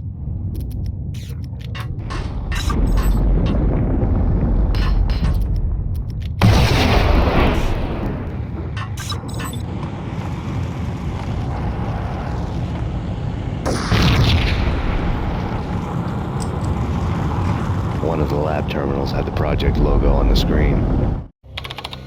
Top secret. Project Valhalla. U.S. Army.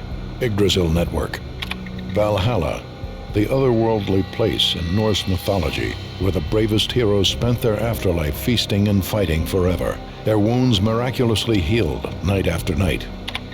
Valkyr, the maidens who chose the most courageous Viking warriors and carried them to Valhalla. 1991.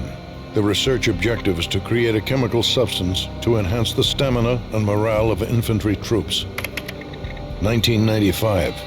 Results unsatisfactory. Project canceled. Someone had decided to continue the sick experiment unauthorized. Project compromised. Data leak. Fix the damage by any means necessary. Security clearance red. Authorized by the project lead. Field test. Double the dosage for all the remaining test subjects. Observe and record the subject's behavior in an urban setting. The drop-off point was my old address in New Jersey. The file dated 3 years ago.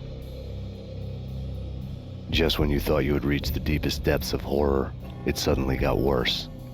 How to turn off that small voice inside your head that started to whisper that you should be glad that now, if not before, your revenge was justifiable on any conceivable moral scale. That small voice proved, beyond any doubt, that I was damned. The dagger-heeled woman had come and gone a long time ago. There was nothing more for me here. The bunker's name was acting as a self-fulfilling prophecy.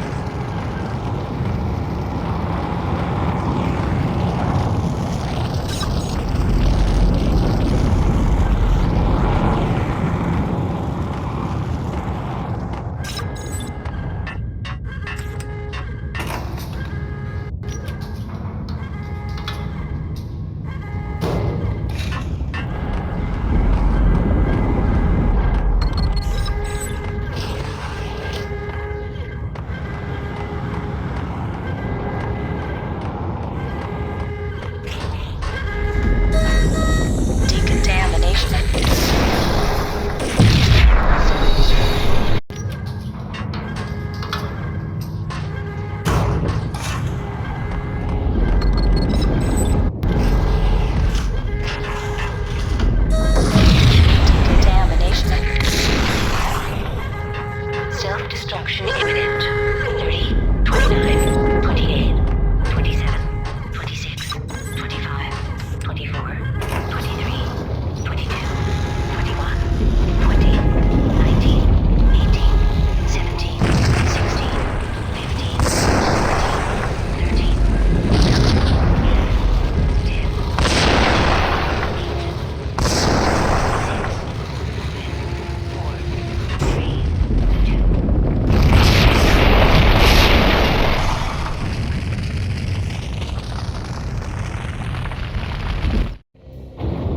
Piece together a jigsaw, and the final picture is you finishing that same puzzle.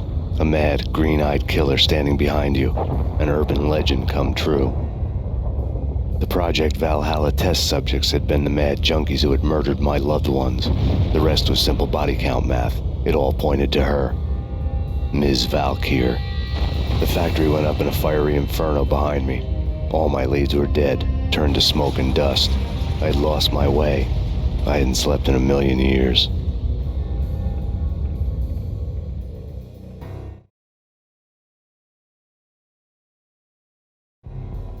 I felt thin as death. I've been living on an endless supply of week-old donuts. They were fuel for this crazy furnace inside my head. I couldn't remember when I had last seen the sun. I was on a permanent graveyard shift. When the darkness fell, New York City became something else, any old Sinatra song notwithstanding. Bad things happened in the night, on the streets of that other city, Noir York City. I was in an all-night diner, downing cup after cup of coffee that tasted like engine oil, when a new message from BB got me back on the killer track. What the hell happened at Roscoe Street? Maxie, I'm going out on a limb here. We need to talk this through, come up with a plan. 2:30 a.m., the Choir Communications Garage. The more I thought about Alex's murder and the frame-up, the more it felt like an inside job. I should have seen it coming. BB had sold me out, and now he wanted to finish what he'd started. The garage was dead. BB showed up in his tailor-made suit, gold watch, and cufflinks to match, all way beyond a cop's pay. Maxie. Oozing suave charm, he was guilty as hell. What the hell does BB stand for anyway? Backstabbing bastard? Come on, don't be like that. Have a cigar. I don't smoke. Maxie, you have no idea how big this is. It's huge. You have no idea. I think I do. You're a bribe-taking bent cop who sold out his partner. Those mobsters in the subway were a dead giveaway. Hard to miss. Bet it was exactly like this with Alex. Up close and personal. You can't win this one, Max. No, but I can make damn sure none of you do either. BB turned out to be another cardboard cutout bad guy.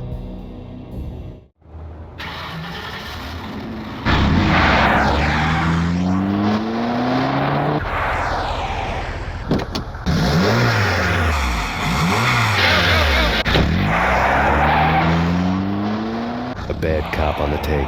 A cowardly right-hand man fleeing from the scene, leaving his paid thugs to do his dirty work.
reports of a fire at the Punchinello Manor in Westchester.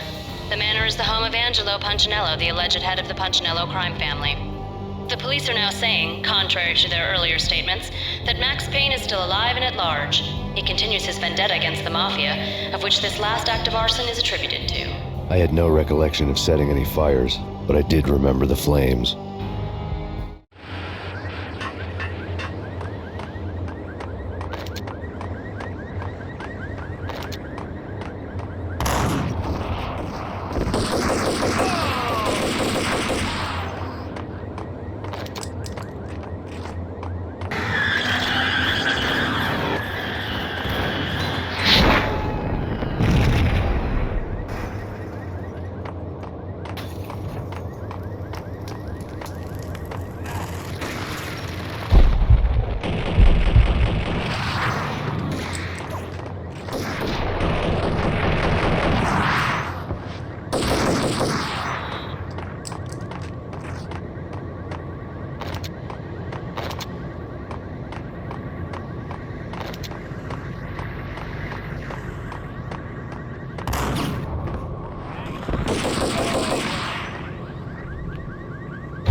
Maxie.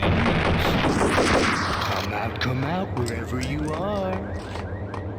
You know, I really hate people who refuse to see the inevitable, refuse to do the smart thing.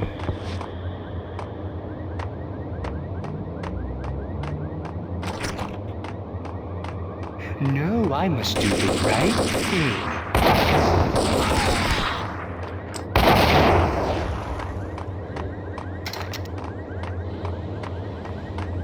The payphone started to ring.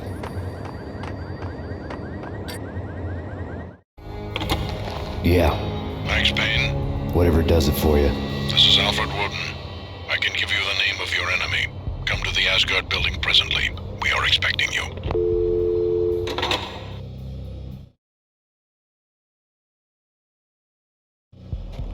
Woden was waiting for me on the steps of the old building. Mr. Payne, let's go inside. The others are anxious to begin. The others? Despite the general misconception, this building actually predates the City Hall by 2 years, thus being the oldest municipal building still in use here at the foot of the Brooklyn Bridge. No kidding. The old man played tour guide as he led me through a dark domed hall. The answers I was after loomed large ahead. Mr. Payne, I would like to introduce you to my colleagues in what we call the Inner Circle. You've been watching too much X-Files. You have seen the files on Project Valhalla. We can fill the gaps, provide you with the information missing from those files. We were all involved in the early stages of the project during the Gulf War. What's the catch? We would very much like to blow this thing wide open, but our hands are tied. Her name is Nicole Horn. She was the key figure in Project Valhalla. When the funding was discontinued, she simply refused to quit. She knew exactly what she had in her hands. Nicole Horn is the president of Acer Corporation. She has more than half the city in her pocket. This must be kept under wraps. If you try to go public with this, we will deny any knowledge. We need you to take her out. Afterwards, we can protect you. Make all the charges go away. That was the cue for the killer suits to kick in the doors and swarm inside. It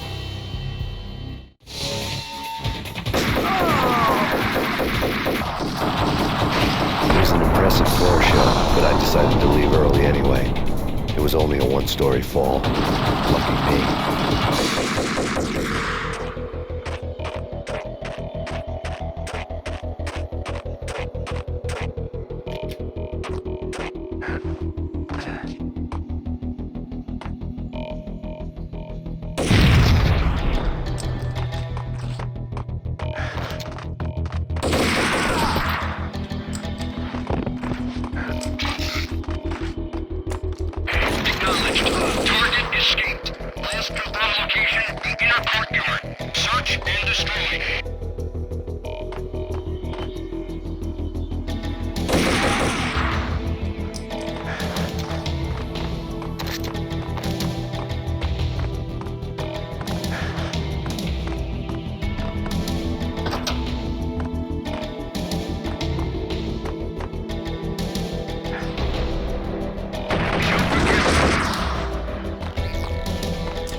One of the monitors showed what was left of the inner circle. On screen, the so-called corpse of Alfred Woden stood up, miraculously waking from his dirt nap, looking smug among his dead pals. In the land of the blind, the one-eyed man is king. I didn't know how he'd pulled it off, but it was a pretty slick way to get out of all his promises. Most of what he had said fit too well to be a load of crap.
And what is your answer to those saying that he's actually providing a service long overdue to the city? This crusade nonsense has gone too far. He's out of control. It must stop. He will be stopped. That was Deputy Chief Jim Rivera from the New York City Police Department.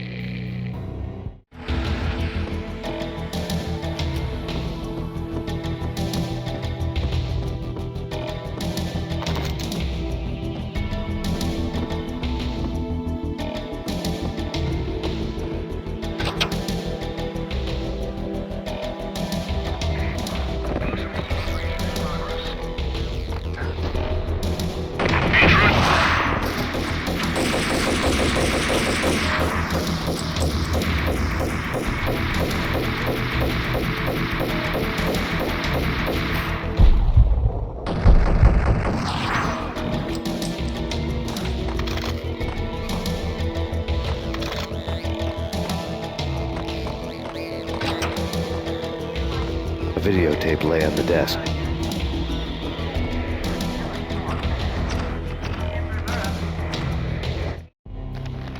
Nicole Horn had blackmailed the inner circle into silence. The tape came with a curt extortion note on a piece of expensive paper. I remembered Candy Dawn taping her clients in action on the side, selling the tapes to the highest bidder. I was sure that kinky sex was nowhere near Alfred Woden's worst sin. But I had a feeling that when this was over, any collateral would come in handy. Woden had left me a present. Woden had taken care of my mission preps with military precision. The critical areas in the Acer Corporation headquarters blueprints were circled in red. The president's office was at the top of the building, right below her penthouse suite. The elevators were controlled by a security computer, part of the mainframe located underground below the building. The high-rise was sealed as tight as a sci-fi fortress.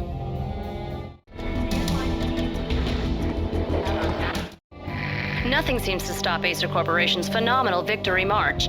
Incredibly, the stocks are still rocketing. Worried experts already see a danger in the company's success. Some have gone as far as to say that Acer Corporation is about to become an even bigger monopoly than Microsoft ever was.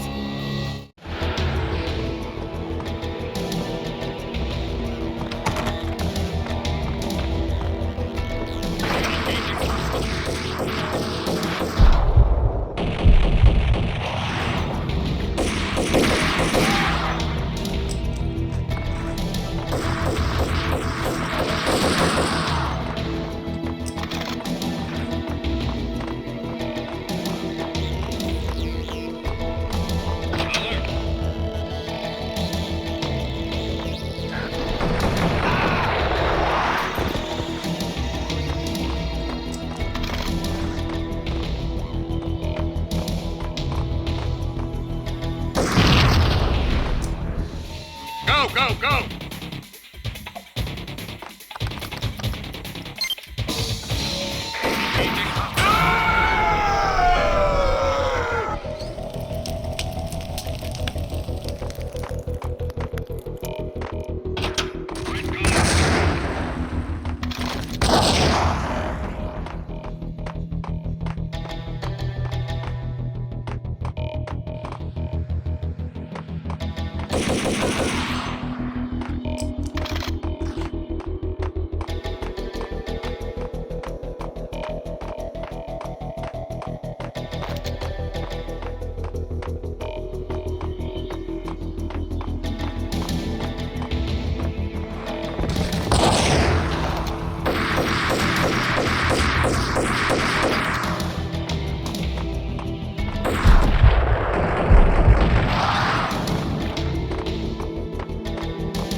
Cassidy and the Sundance Kid.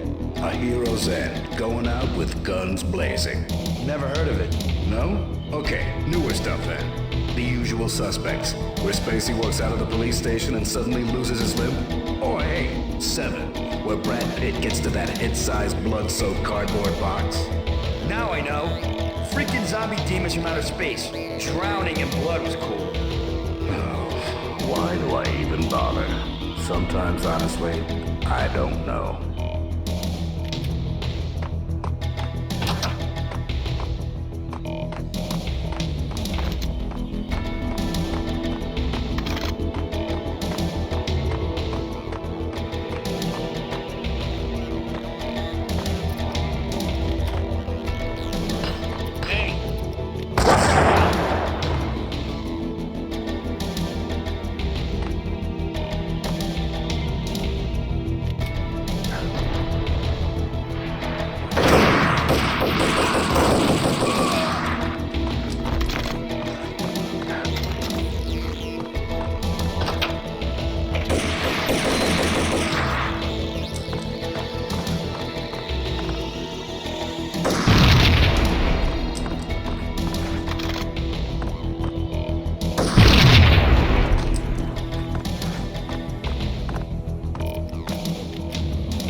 I had dreamed of revenge. Those dreams were always nightmares, of coming close and then failing. Now I was close. I had a name to guide me, Nicole Horn. I had nothing to lose. The Inner Circle had quite a track record.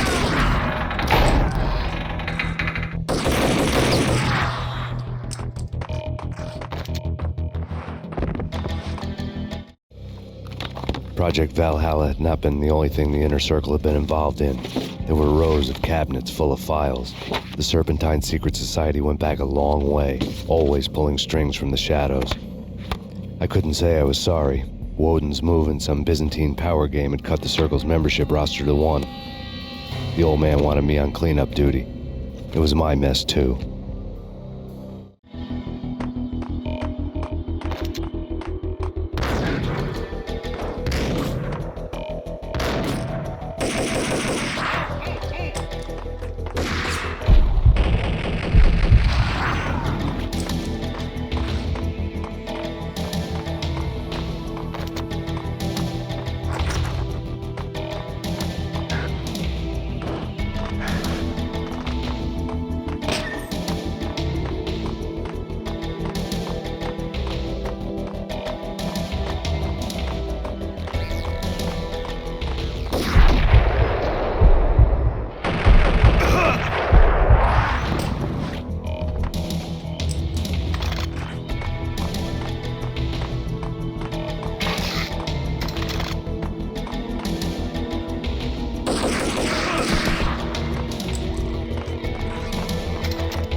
CIA, FBI, you've seen one, you've seen them all.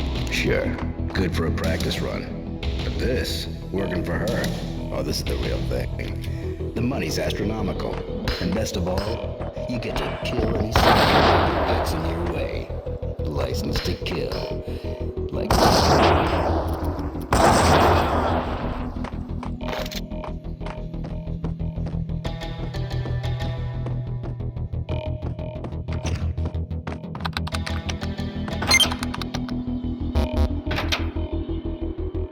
Take him down. Shoot to kill. Let's finish this.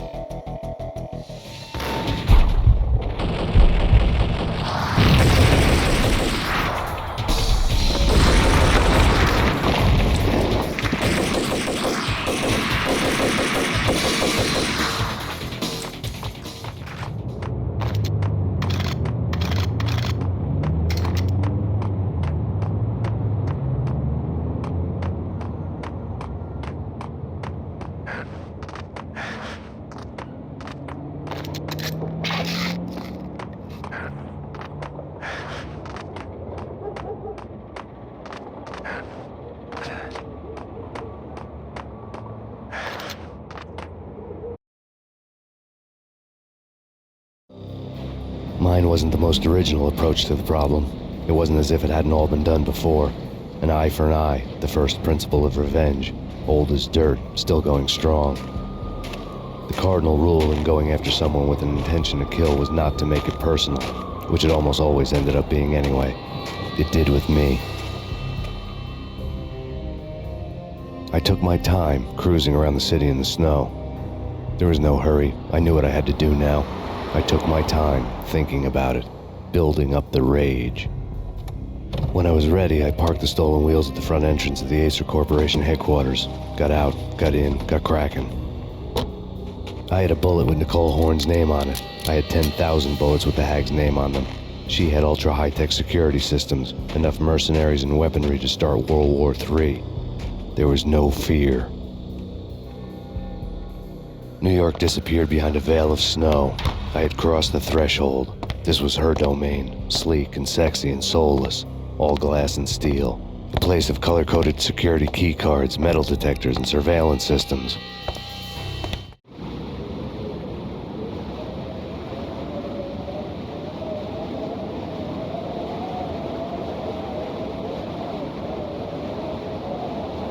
Colder than a walk-in fridge.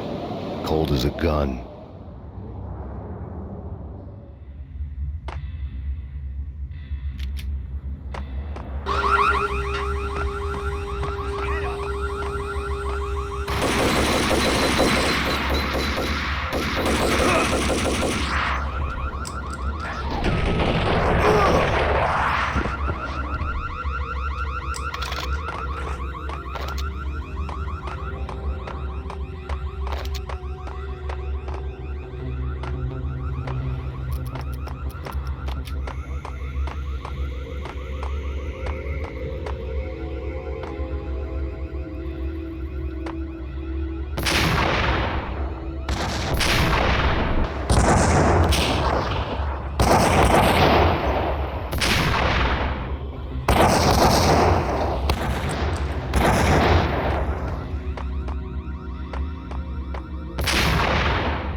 Mona, looking good.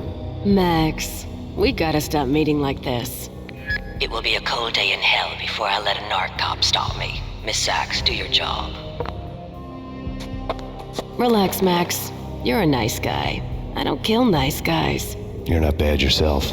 It was different when Horn wanted Punchinello dead. To cut her ties to the Mafia, he deserved to die. The same goes with her. She's the bad guy here. Her sister was whispering to her in my favor. I knew the appetites of ghosts intimately. They hungered for revenge. No! A gunshot boomed and she fell down in slow motion. She was a nice girl, not really a stone-cold killer. And now she was stone-cold dead. Like religious fanatics or loyal samurai, Horn's private army was coming at me. Max Payne located. Send you back.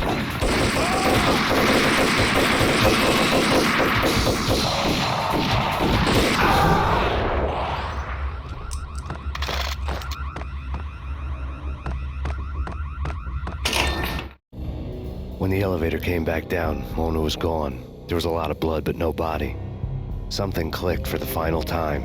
My mind had never been so clear, as if somewhere high above the storm clouds were already gone, cold stars blazing from the black skies.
Action movies, and I'm talking about the coolest of the cool.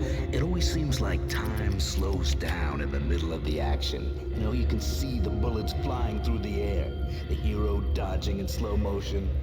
Oh man, it would be so cool to be able to do that. Bullet time, that's what they call it. Bullet time, yeah, would be so cool.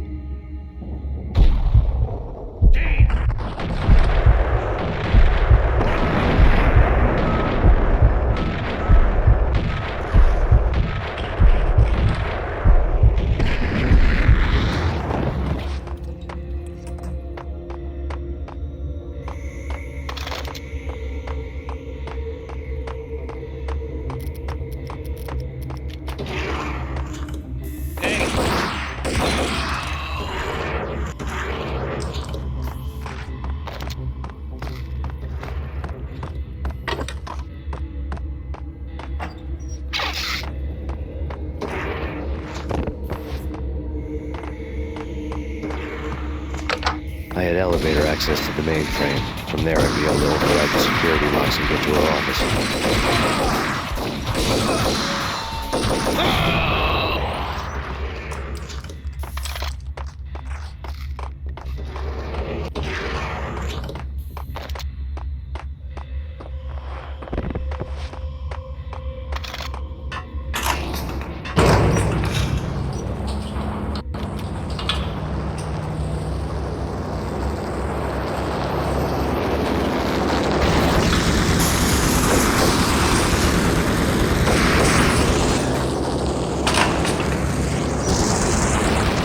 The unmarked chopper was Horn's pet guardian, inhuman and flawless. It was stalking me. Stereotyped. I'm not a cold-blooded killer. I'm a nice guy. I love my wife. I have 2 boys I'm very proud of. You just have to make the ends meet. And if that means I have to shoot someone now and then, hey, it's just my job from 9 to 5. Well, not quite from 9 to 5. But I hear you. Kill the bastard! Kill them!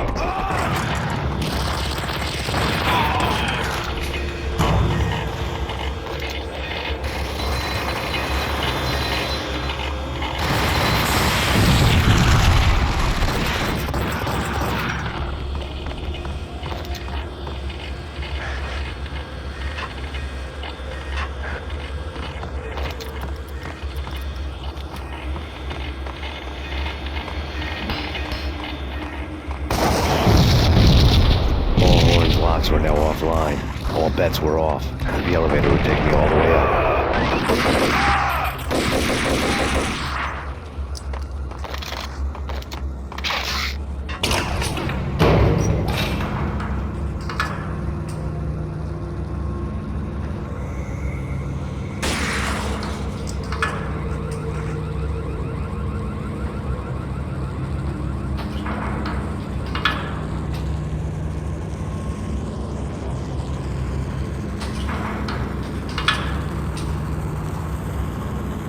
Seen from this height, the night seemed to stretch on to eternity. A hint of desperation had crept into the snowstorm, as if it was trying to get it all out before the end.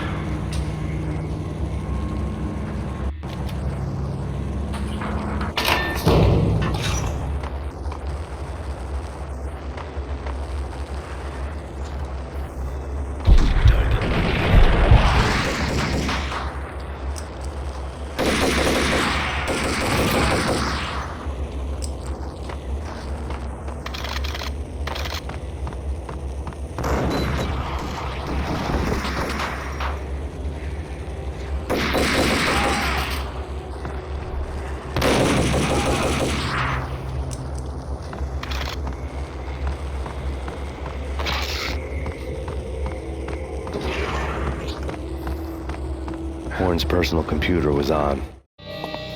Next to the printer was a neat stack of expensive paper. Hacking through Horn's computer would have unearthed files of criminal plans, strategies for world domination, spy helicopter reports, illegal wiretap recordings, internet porno, all of the above. Take your pick. I really didn't care anymore. I had seen too much of it already.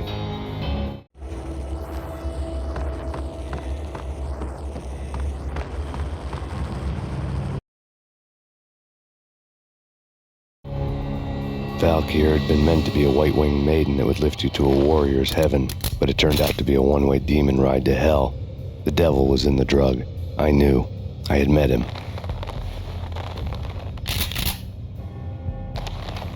And now I was gonna kill her, the queen of the underworld who had tried to lift herself a bit closer to heaven with her drug money. No begging, no bribes. She knew better. Honor among killers. We who were about to die. Both of us knew how this would end, in pain and suffering. All this because your wife stuck her nose into things that were none of her business. The cops were coming to take me away. The sirens were like a bad conscience I couldn't shake. It's ridiculous you've made it this far. You won't be alive when they get here. Stop him!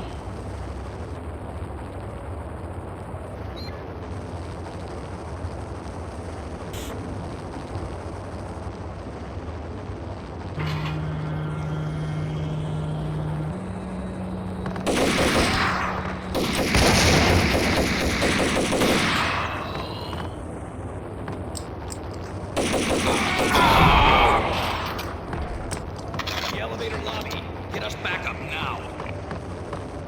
Max Payne, this is futile. A waste of time. The deaths of your wife and daughter were necessary. Inevitable. It is done. You cannot bring them back. Nothing you do will make it any better.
fighting a losing battle. You cannot survive this.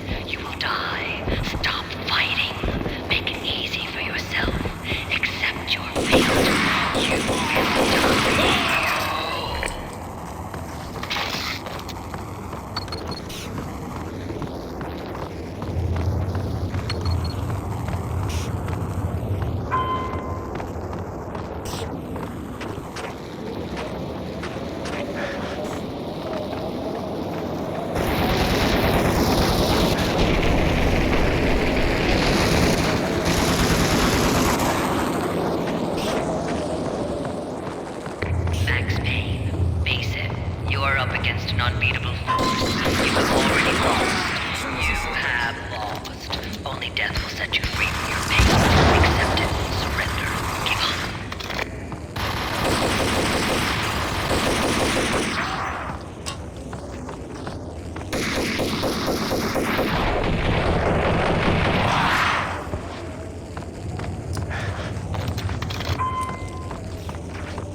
dead.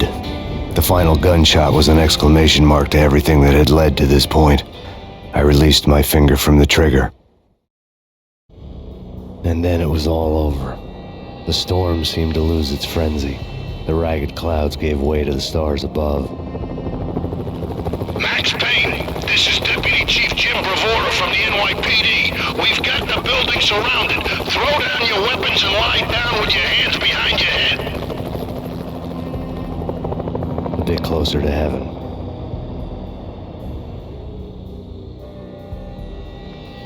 The cops' voices were distant and muted. Freeze! NYPD! Hold it right there! My ghosts released me from their haunting. Down below, New York City glittered like diamonds on black velvet. You gave us one hell of a ride. Take him down to Central Booking. You heard the man. Woden was there in the crowd, standing by the sidelines. It wouldn't be over till the man with the patch would say so. He'd say the right words. I knew he would. He'd better. Woden grinned smugly. It was the grin of a winner. That made two of us.